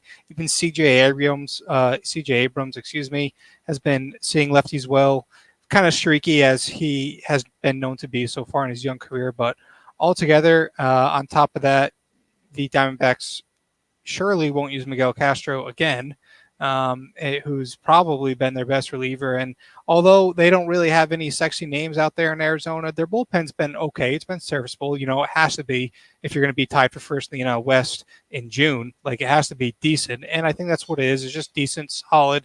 Will get you enough to get by. But I think the Nationals will touch up Tommy Henry just a little bit. He'll have a so-so start, 2-3 runs maybe in 5 innings of work, and then we'll get runs later in the game from the Diamondbacks getting to that bullpen. Diamondbacks can put up a bunch of runs in a hurry, as we know. We have Corbin Carroll, Ketel Marte has been heating up lately too. So just give me runs in Nats Park. I know the conditions aren't too friendly. It's a little foggy out there, not too warm, but that doesn't really concern me too much. It's also kind of like yesterday. I know these two pitchers aren't. They don't scream under, but 9.5, that's high. That's high. It's juice to the over. I was expecting about a 8.5 juice to the over, 9 total. That's a little telling that we're getting an extra half a run here. Some people will say, okay, I trust myself I had this capped at 9. I'm going to take the under 9.5. Well, props to you. But right now, if I'm a little fooled and a little confused, this is my favorite play today. Give me the over. It's so funny. 2 things before I let you go that might make you feel really good. First, it's at 10 now, which is great for you. Check. Cash it. Number 2, I sent out 3 plays yesterday. The Giants versus the Rockies under 12.5. The Braves versus the Mets over 9.5. And this under 9.5. And it was based on the wind conditions, right? In Nationals Park, when there's tons of east to west wind, fits a great system, where at Nationals Park, the under has been cashing. What happened when I opened my laptop to check the weather? Wind is no more, and it was going back up to 10. And I'm like, oh shit, I got to get out of this because it's not based on that. And I was like, maybe it could still hit. I'm going into that's why my picks in terms of the article came out a little late. I wrote up the entire under. There was no real edge. I was grasping at straws. Like, I was like, Henry, his changeup has looked pretty good, but I'm like, the Nationals, like, they can hit him. And then I'm looking at Jake Irvin. I'm like, the Diamondbacks are going to crush him. Then I look at the bullpens and I'm like, oh shit, this isn't good. I'm like, I'm giving out a loser. I got to cash out. This is horrible.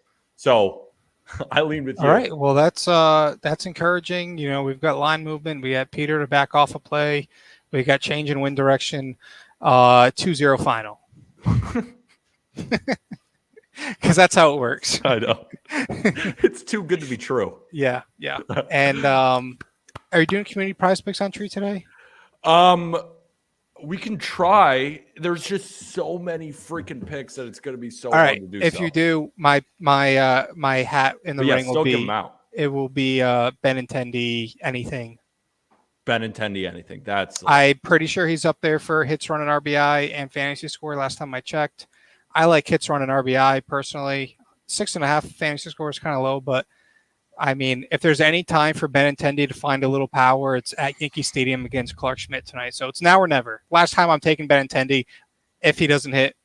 But I do think it's just like, man, Clark Schmidt struggles with lefties. Benintendi, even going back to his days with the Red Sox, he just loved hitting in New York. Like, it fits him perfectly. He doesn't have great pop, but it's a short porch. Somehow he just hits moonshots.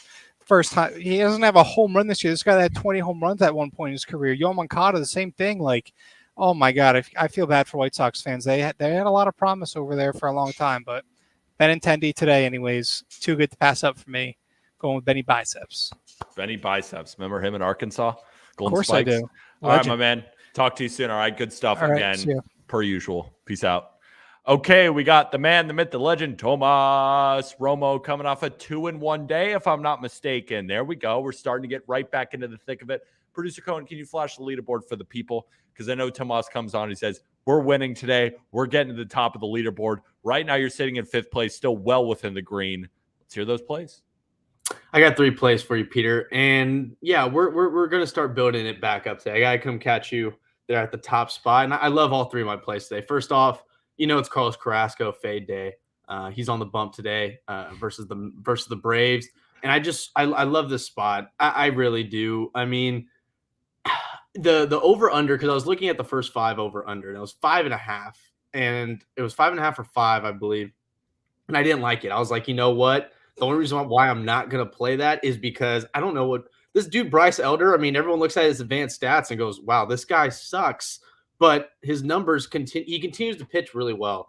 And you know what? Maybe he is decent. Who knows? I don't know. And I don't like the spot for the Mets.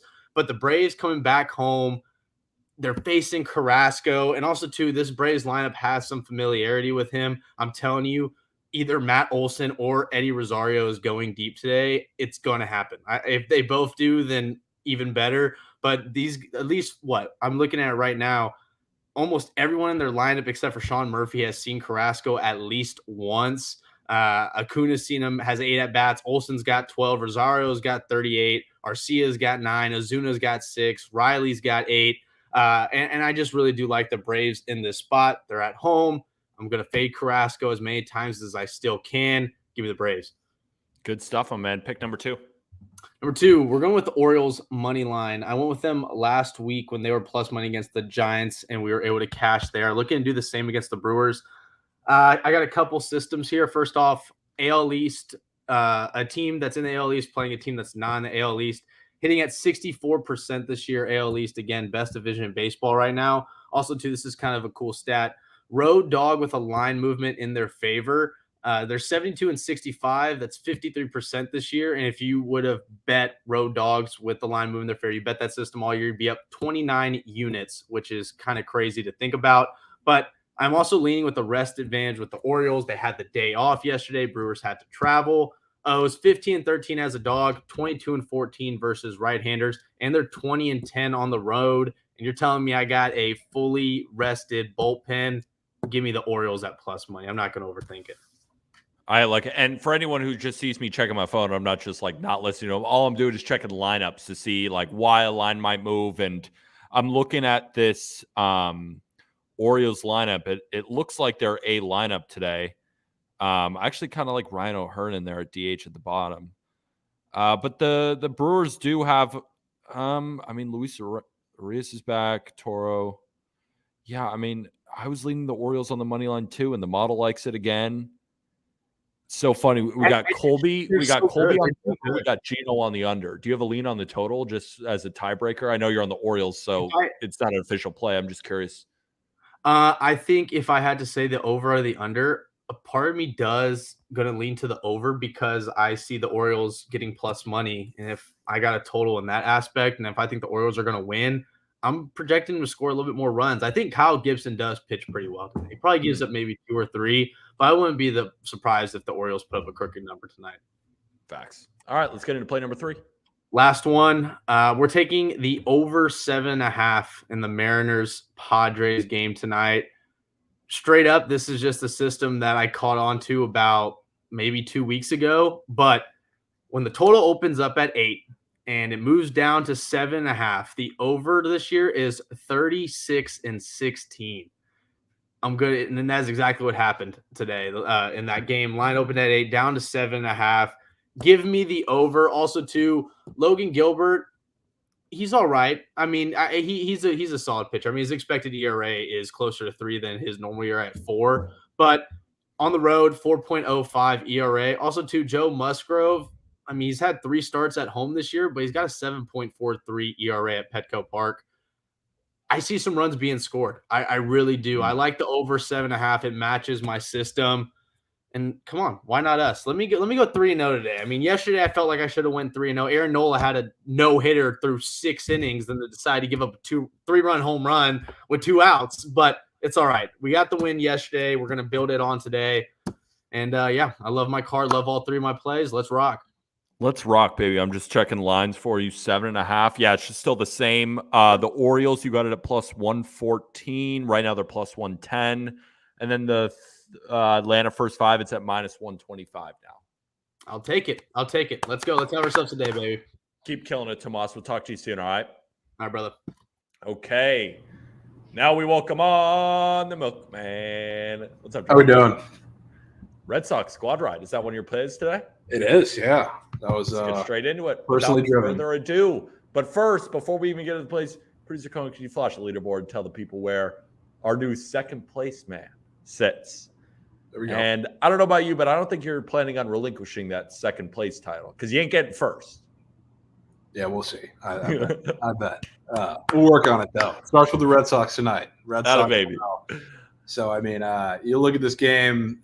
I know this isn't the Shane Bieber of old, but James Paxton now is a slight favorite on a lot of sites on the road against Shane Bieber seems definitely a little bit telling to me. And, we talk about this not being the Shane Bieber of old. When he's at home, he's been the Shane Bieber of old. He's sitting sub 2.5 at home. Nearly all 4 of his starts have been quality starts. Dude, it's the command. Have you seen this guy? It's unbelievable. He's throwing like 89, but he just doesn't miss a spot. Yeah. But when he misses by a half inch, the stuff is objectively not that good. It's really not. And I think that's going to be a problem tonight, especially when you talk about a couple of these hitters. This is similar to Alek Manoah, but obviously Shane Bieber is not Alek Manoah. I was looking into some splits. His worst split is obviously against lefties, but when you look at some of the expected data, some of the advanced data, there's a significant difference there, one that is a little more dramatic than meets, the common eye with baseline statistics. So when you talk about this Red Sox lineup, who's he going to have to go through? He's going to have to go through Verdugo, Yoshida, Devers. I want to throw Casas in there too because he's been killing the baseball, just hasn't been getting results. Hitting the piss out of the baseball. Yeah, he's been hitting the piss out of the baseball. Jaron Duran too, who I guess I'll talk about in a second.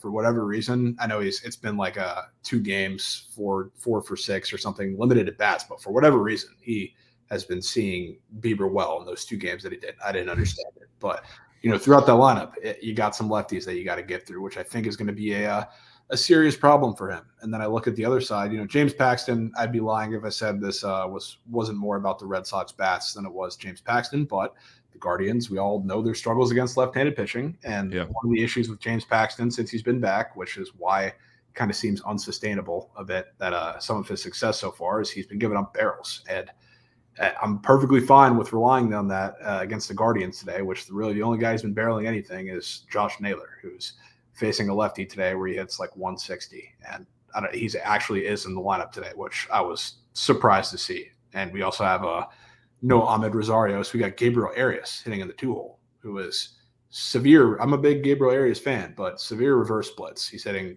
damn near sub 100 against left-handed pitching. So it's not a lineup that I really am scared of James Paxton to face. So we're going with the Red Sox. The only issue with this play is you're goated if this hits because a mustacheless Red Sox fan, Colby, who is cold, is also on the Red Sox. So if you hit this, you're goated. You're actually overcoming a biased mustacheless man.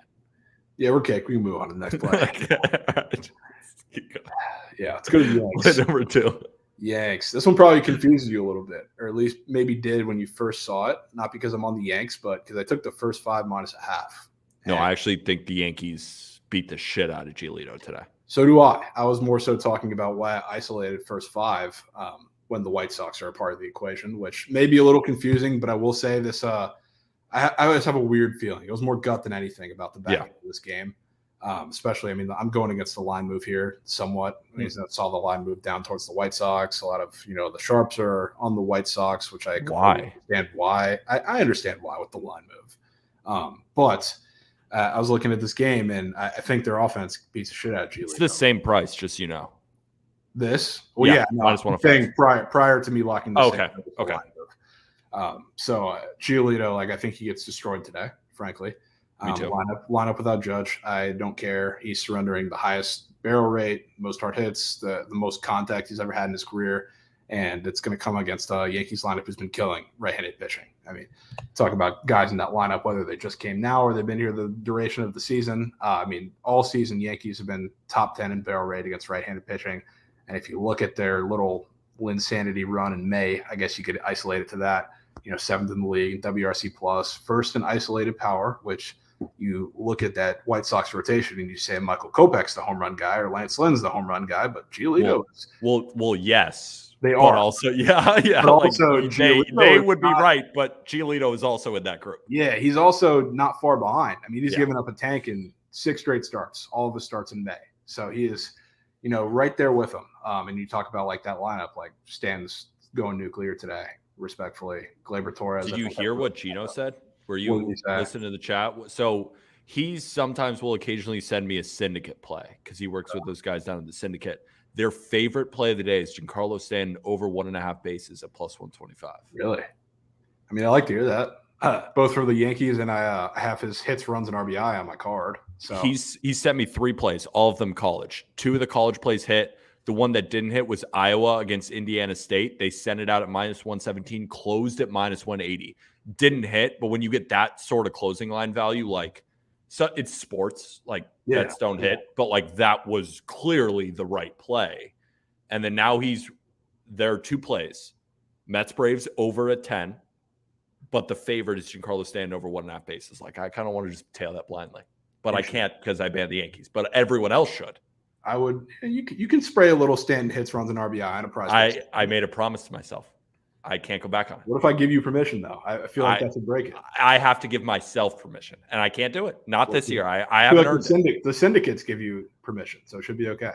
It's for everybody else. Okay, fair enough. But yeah, I do think they hop all over Giolito, and then Clark Schmidt too.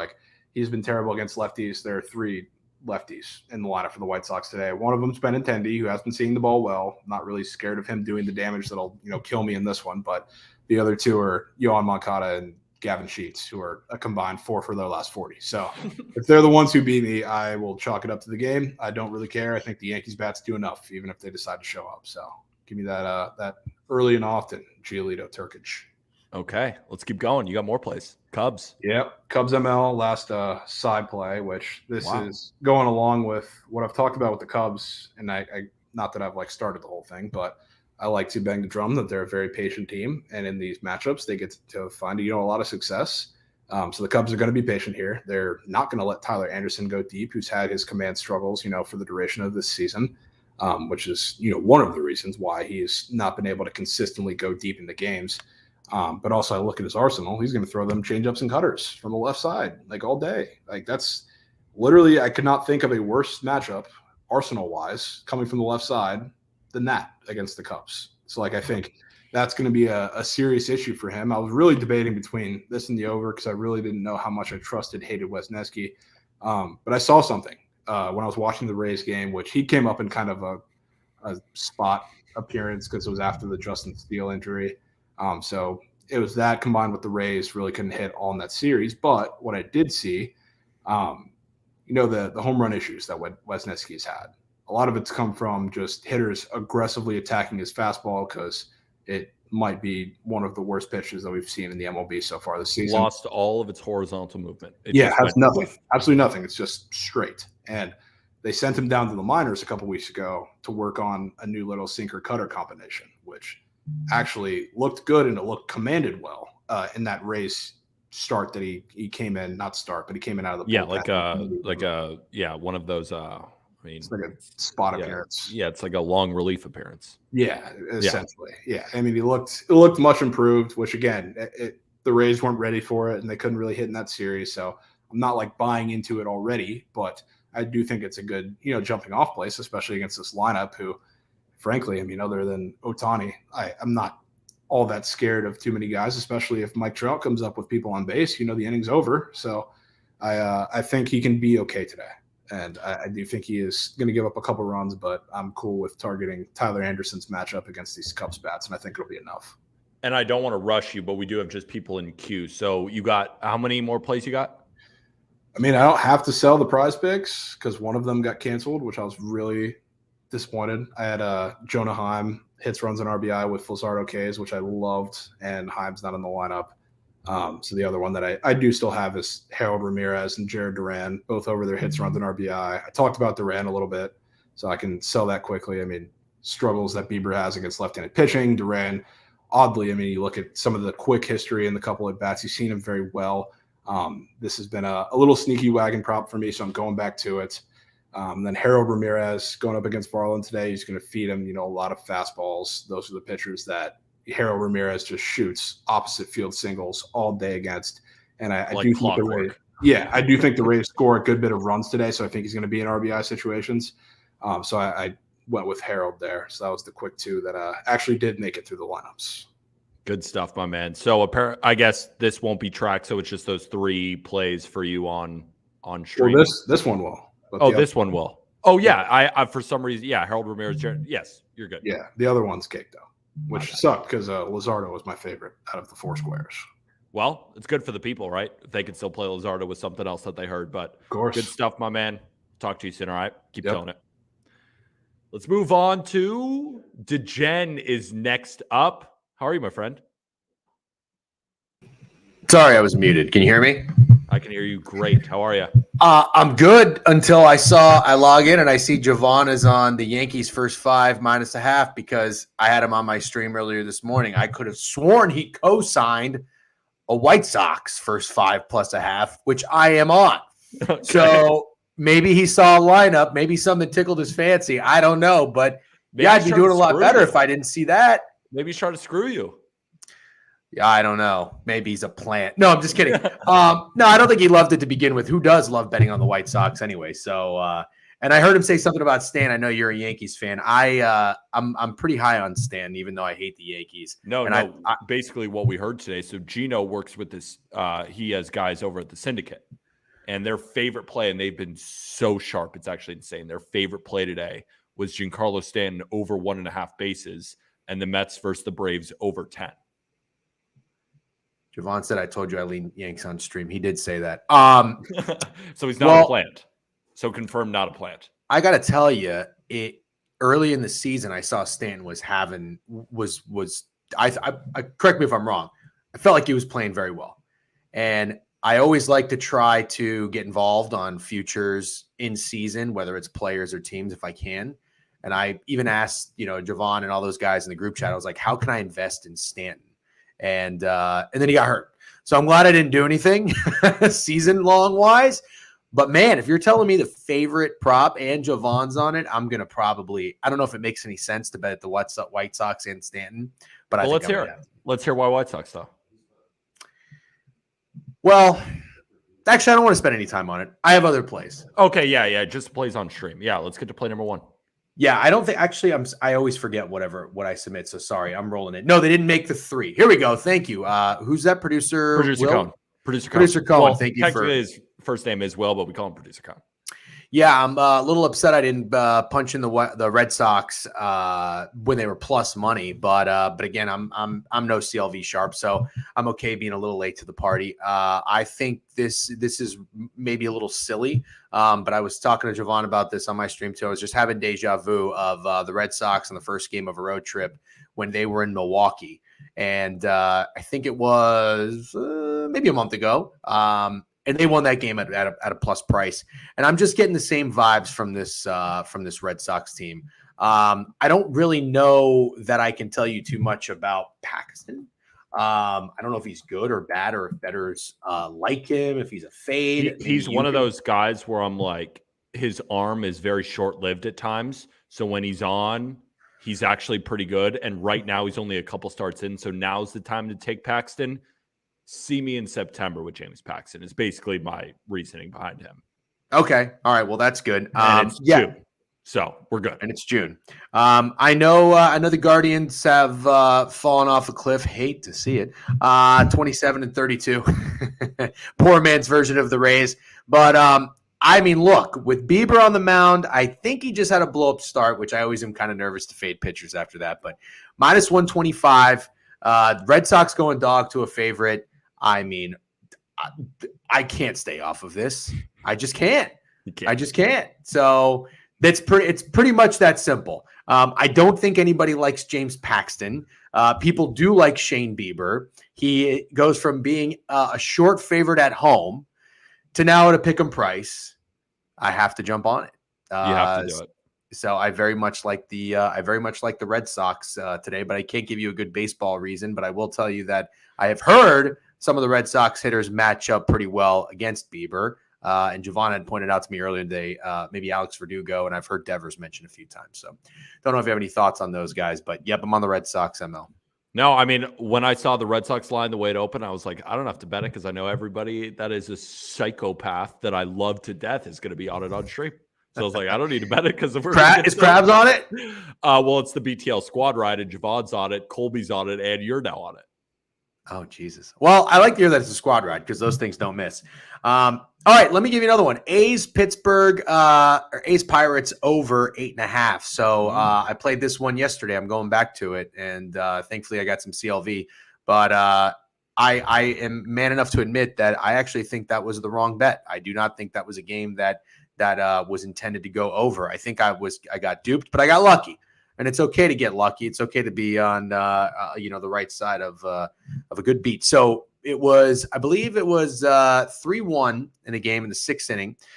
A's go to the bullpen after Sears pitches 110 pitches, which is insane. Load the bases, give up 2 runs with walks, and then we just got a lucky tie game, and Pittsburgh had to walk it off to go over the 8.5. Typically in the first game of a series, when I like a sharp spot with a total, and either it misses or it just barely squeaks over, I feel like the following day, if the read is still on the same side, I feel like this is when the runs come at ease. And it's just again, this has nothing to really do with baseball sense. It's just kind of experience of what I've seen over the past. Caprillian's not very good. I'm fully aware of that, but Keller is. I'm hearing the Cy Young talk with Mitch Keller, and I like that. Now I'm probably going to kick myself for not just going with the Pirates first 5 -0.5. Because this is, as I was saying, insanely juiced. I mean, the Pirates are minus 275 on the money line. You know what this gives me the vibes of, Peter? Aaron Nola yesterday against the Tigers. It was a massive price that nobody really wanted to lay, minus 200 up to minus 260, I think he closed, and he pitched a gem, a no-hitter through 7 innings. I was on the under in that game, and it went over. I think the same thing happens here. I think the Pirates probably get 7-8 runs, and I think the A's probably get 2 to 3. But again, the smarter, safer play, albeit juiced, is probably the Pirates. But I'm going to go with the total because of how things went yesterday. 8 to 8.5. Did not get good CLV on this one. So, but I'm going to go ahead and lay it. I don't care. That's 2 picks, but we got the Degen Big 3. What's pick number 3? Yeah, I'm not having much luck with the team totals on this damn stream. Yesterday, I got real cute with the Blue Jays over 4.5. I told you I liked runs in the game, but I thought it was odd that Manoah was minus 130. So I thought maybe they'd come from the Jays and Manoah might pitch well. That didn't happen. So yeah, nice job on that. But I'm going to go to the Cardinals team total over 4.5. I like runs in this game. Yesterday was a situation that made a lot of sense for there to be runs. I think that you were on it as well. Yeah, I was on the over, and that didn't hit. Damn it. Yeah, and I'm not bringing that up to rub your nose in a bad play. But again, this is what I like to do. The most success I tend to have in baseball is with totals more so than sides or anything else. And this is just, again, from experience, when you have smart bettors and sharps get burned on an over or an under, it doesn't matter. But I like to go back to it the next game. Again, if something looks odd or something makes sense, another 9.5. I don't know much about the Cardinals pitcher, but Dane Dunning's been really good. So there was a oddly low line yesterday, I think, minus 125. The Rangers open. I don't know what they closed. Maybe minus 140, minus 145. Yeah. But the Rangers, second hottest team in baseball, going against the Cardinals and Wainwright, that was suspect. I would have leaned Cardinals there. Very glad I didn't play it. Didn't get involved at all. But the offense was not there. This is a game with a 9.5 total. Another fishy line, in my opinion, where I don't want to necessarily bet on the Cardinals to win. I don't want to bet on the bad team to beat the good team. However, I think we see offense. So I think we see it from both sides. Now, of course, playing the game over would make a little bit more sense, but the contrarian in me has to do something a little nastier. And as I mentioned, getting cute burned me with the Jays, but I'm going to go back to it today with the Cardinals over 4.5, I believe it was. Oh, it's minus 140 on there. It was minus 105. I don't know. I think there was like a 3.5 or something minus 140, but I didn't get that. So no, yeah, we got you corrected. It's a misprint on the producer Cohen just bounding his chest. Like, it's all me. It's all me. That's quite all right. He was going to change it, but you're up minus 105, and it's still minus 105 on BetMGM. I'll let it slide. So, yep, those are my 3 plays. 2-1 yesterday. It was always Blake Snell day, Peter. And just remember I said it. He was 0-5 last year. He was 5-5 in the blink of an eye. 0-5 this year. I believe he's 2-5 now. Good luck. Remember. Thank you. Good luck. All right. I'll talk to you soon, all right? Okay, sounds good. Take care. Thanks to Jen. We got KB Sports coming back on. I apologize, KB. I know you've been in queue waiting, but that just means that the plays are going to shoot out of you like fireworks. Let's go to your first play. Hell yes, Peter. I'm pumped up, bro. Dude, I need to pick it up. A lot of us need to pick it up. I saw the leaderboards today, man. It's kind of disappointing. A lot of people in the red. But again, it's still June. We got plenty of time to make it up, and it starts today with a 2-unit bomb on the first 5 under in Miami versus Kansas City. Dude. Talk to us. There's no better intro than that. Yes, it's going to be Miami Marlins and Kansas City under in the first 5, under 4.5, under 4, excuse me. I broke this game down last night. Obviously I'm in my car, so I don't have my computer screens in front of me, but just off the top of my head, I'm going to give this pitch, Peter, so bear with me. You got Zach Greinke on the bump for the Royals. You got Jesus Luzardo on the bump for the Marlins. And both these guys, if you look at Greinke, yeah, he's almost 40 years old, but dude, the month of May, I'm pretty sure he has a 2.3 ERA in the month of May. He's been looking fantastic. And going up against this Miami Marlins team, they are a streaky team. At times they'll look like they can hit, and then other times they can't hit. I think Greinke is just one of those guys that can work in 5 different pitches. He's an artist up there, just hitting the zone. So again, I think he keeps him off balance. He looked extremely good against the Cardinals, so I like him here in this spot. And then if you look at a guy like Luzardo, I mean, this guy has been phenomenal at home this year, 3.3 ERA. And then if you look, anybody going up against the Kansas City Royals, I'm going to have confidence in that starting pitcher. And then also like a trend here for the first 5, both these two teams are bottom 3 in baseball as far as scoring runs in the first 5 innings. I'm pretty sure they're both at like 2, like averaging per game. And then also Miami Marlins at home, they're like 65% to the under this year as far as unders go. Royals on the road, under team as well. I love this pitching matchup, and I don't trust either one of these offenses. I love this spot, and that's my play, Peter. Hell yeah. That's just you one play today? Just one play, brother. Short and sweet. I need to hit one, and I need to keep going. That's my motto, brother. Out of baby. I think that's how you should do it in baseball. Like if you're going through a little bit of a cold streak, like you'll see the same with me. Right? I went 0-5, and then I was like, I need to see one through. Hit it, then went on a great run. That's exactly what we're going to do today.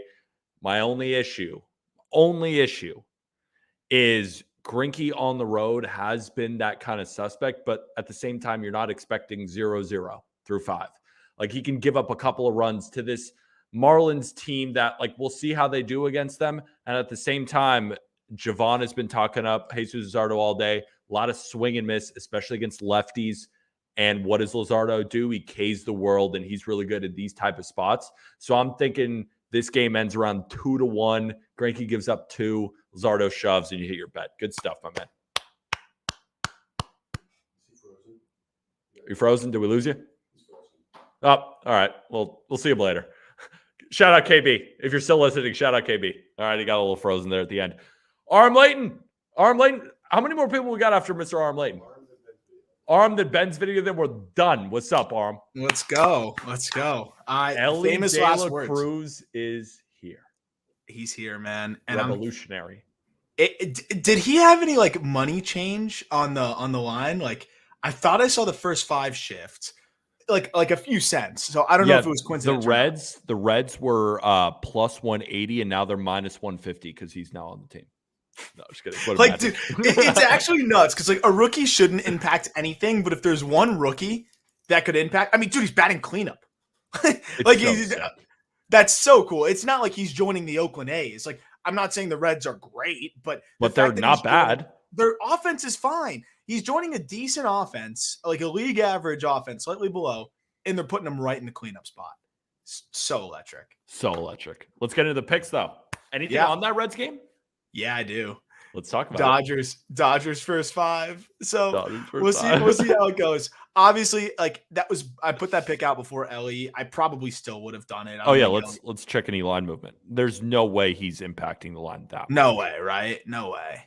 Let's see. You got first 5 minus a half, minus 135. Okay. Yeah, that might be coincidental anyways. Yeah. So look, Ellie might go yard. I don't know. We'll see. But I really feel like the Dodgers are going to tee off here. I looked at the last couple starts of Luke Weaver, a lot of loud contact that he got away with. Yep. And you look at our friends at Ballpark Pal, you look at the model, they have a lot more home run probability today. And okay, fly ball pitcher in Great American, and this guy's been skating by, and we've got weather that looks like it's implicating more runs, specifically home runs against the Dodgers. I think this was like on the surface seemed a little square, but I'm like, you know what? Sometimes it's just a good play. Yeah. And I just feel like this is going to be one where they tee off on Luke Weaver. Even if they don't, Gonsolin has been so darn good. Like it has been pretty remarkable how good he's. I think he can keep that Reds lineup in check. But I thought about the team total. Ultimately, I went with the first 5. My team total was super high. Went with the first 5 minus 0.5 at minus 140, 1.40 units to win 1. To me, I just think this is going to be a tough one for Luke Weaver, who again really skated by last start. I cannot see him pitching well. I almost took the Dodgers team total over and just said screw it, but it was so damn high that I was. It was so high. It was like so 5.5. But juiced way towards the over 2. I'm like, shit. I can't bet a team total over 6.5. Like it's so high. So exactly. I just said, all right, I'm going to let it play out as it does. But I'm glad to see you, California Wager, a lot of good, smart people on the Dodgers today. Second play, Red Sox Guardians, first 5 under 4. And this is actually my favorite play of the 3 today because I actually like the way James Paxton's been throwing. Yeah. I hate to say it, but I like the way he's been throwing. And dude, this Guardian, like I'm going to keep fading this Guardians offense. Anytime I like the pitching matchup, I'm going to fade this Guardians offense first, especially against a left-handed pitcher. They've been one of the worst teams in baseball against left-handed pitching. And James Paxton's problem has typically been, kind of third time around the order, maybe like trying to get into the sixth inning, might come up a little bit short there. If he gives me 5 strong, we'll be just fine. He's coming off a start against the Reds where he went 5 innings, 4 hits, 1 run, 1 walk, 8 Ks. And again, this is a team that really struggles against left-handed pitching. On the other side, you have Shane Bieber.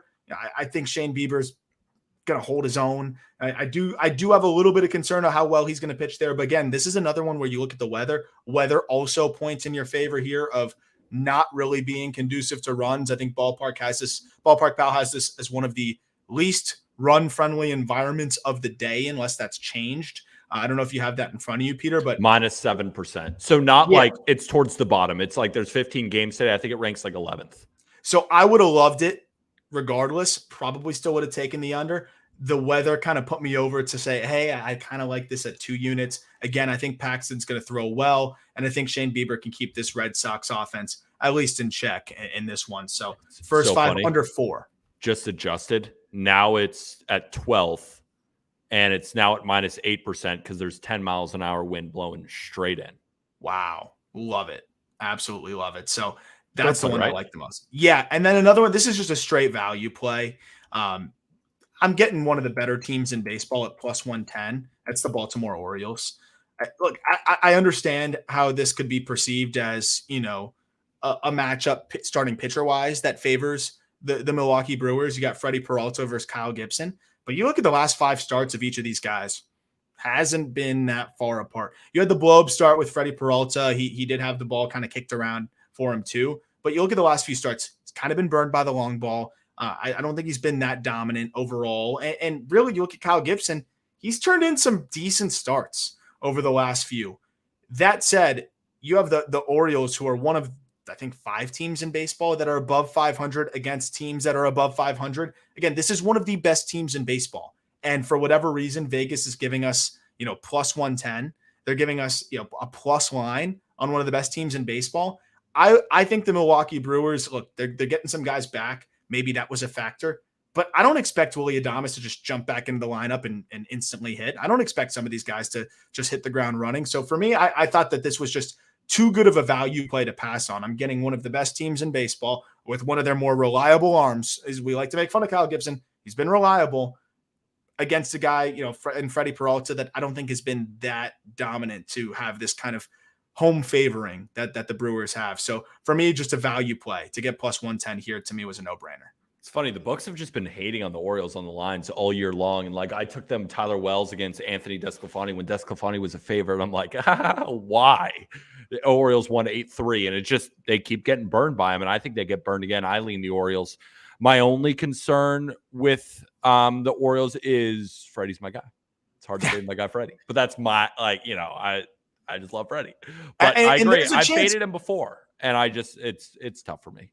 It sucks because there's a chance he's locked in and he's lights out. But the Orioles could win at the end. That's the thing, and that's the thing that I like about this is you look at the bullpens.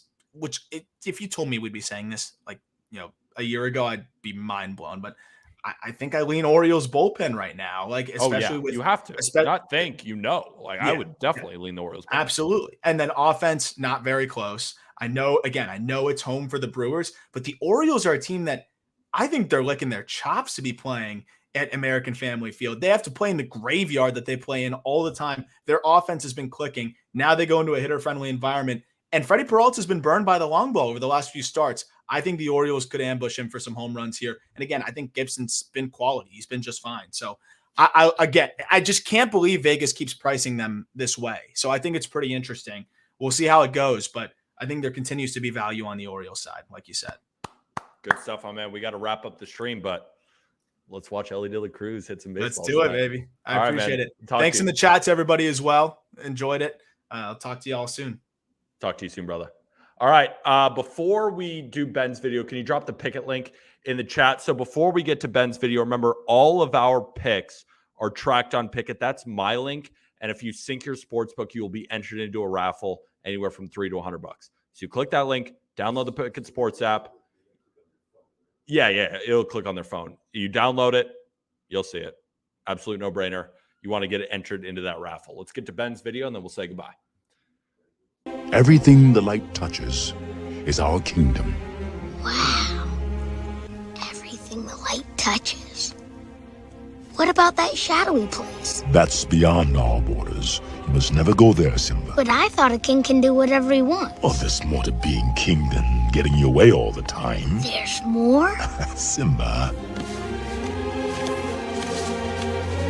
Everything you see exists together in a delicate balance, and respect all the creatures, from the crawling ant to the leaping antelope.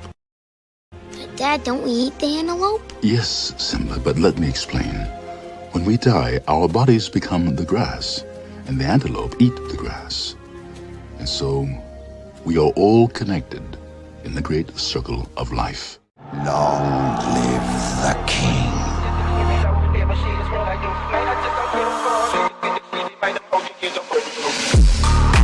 Start.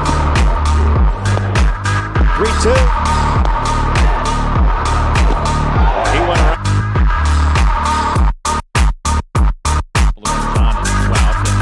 Offers at a first pitch breaking ball. It's a first pitch. 3-2. There's a swing and a fly ball. And well, right center.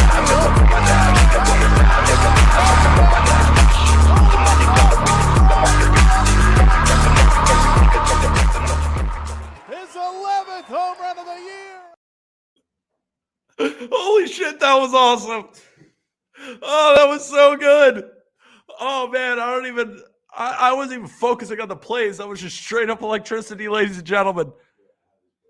Okay, here are the plays. Holy shit, that was funny. Oh, that was so good, Ben.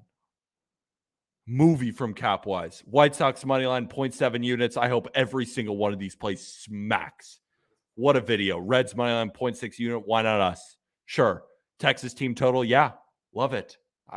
I'm biased now. I want all of these plays to hit. Hopefully you guys enjoyed the stream. Again, we'll be back tomorrow. Holy shit. What a play. What a play. Shout out Ben Carey. Literal GOAT. We'll talk to you guys soon. Remember that Pikkit link is in the episode. I'm used to podcasting. It is in the chat. Make sure to download, sync your sportsbook, use code Peter, anywhere from $3 to $100. Appreciate everybody. Good luck on everyone's plays tonight. But we have to remember, it's not gambling advice. Peace out, everybody.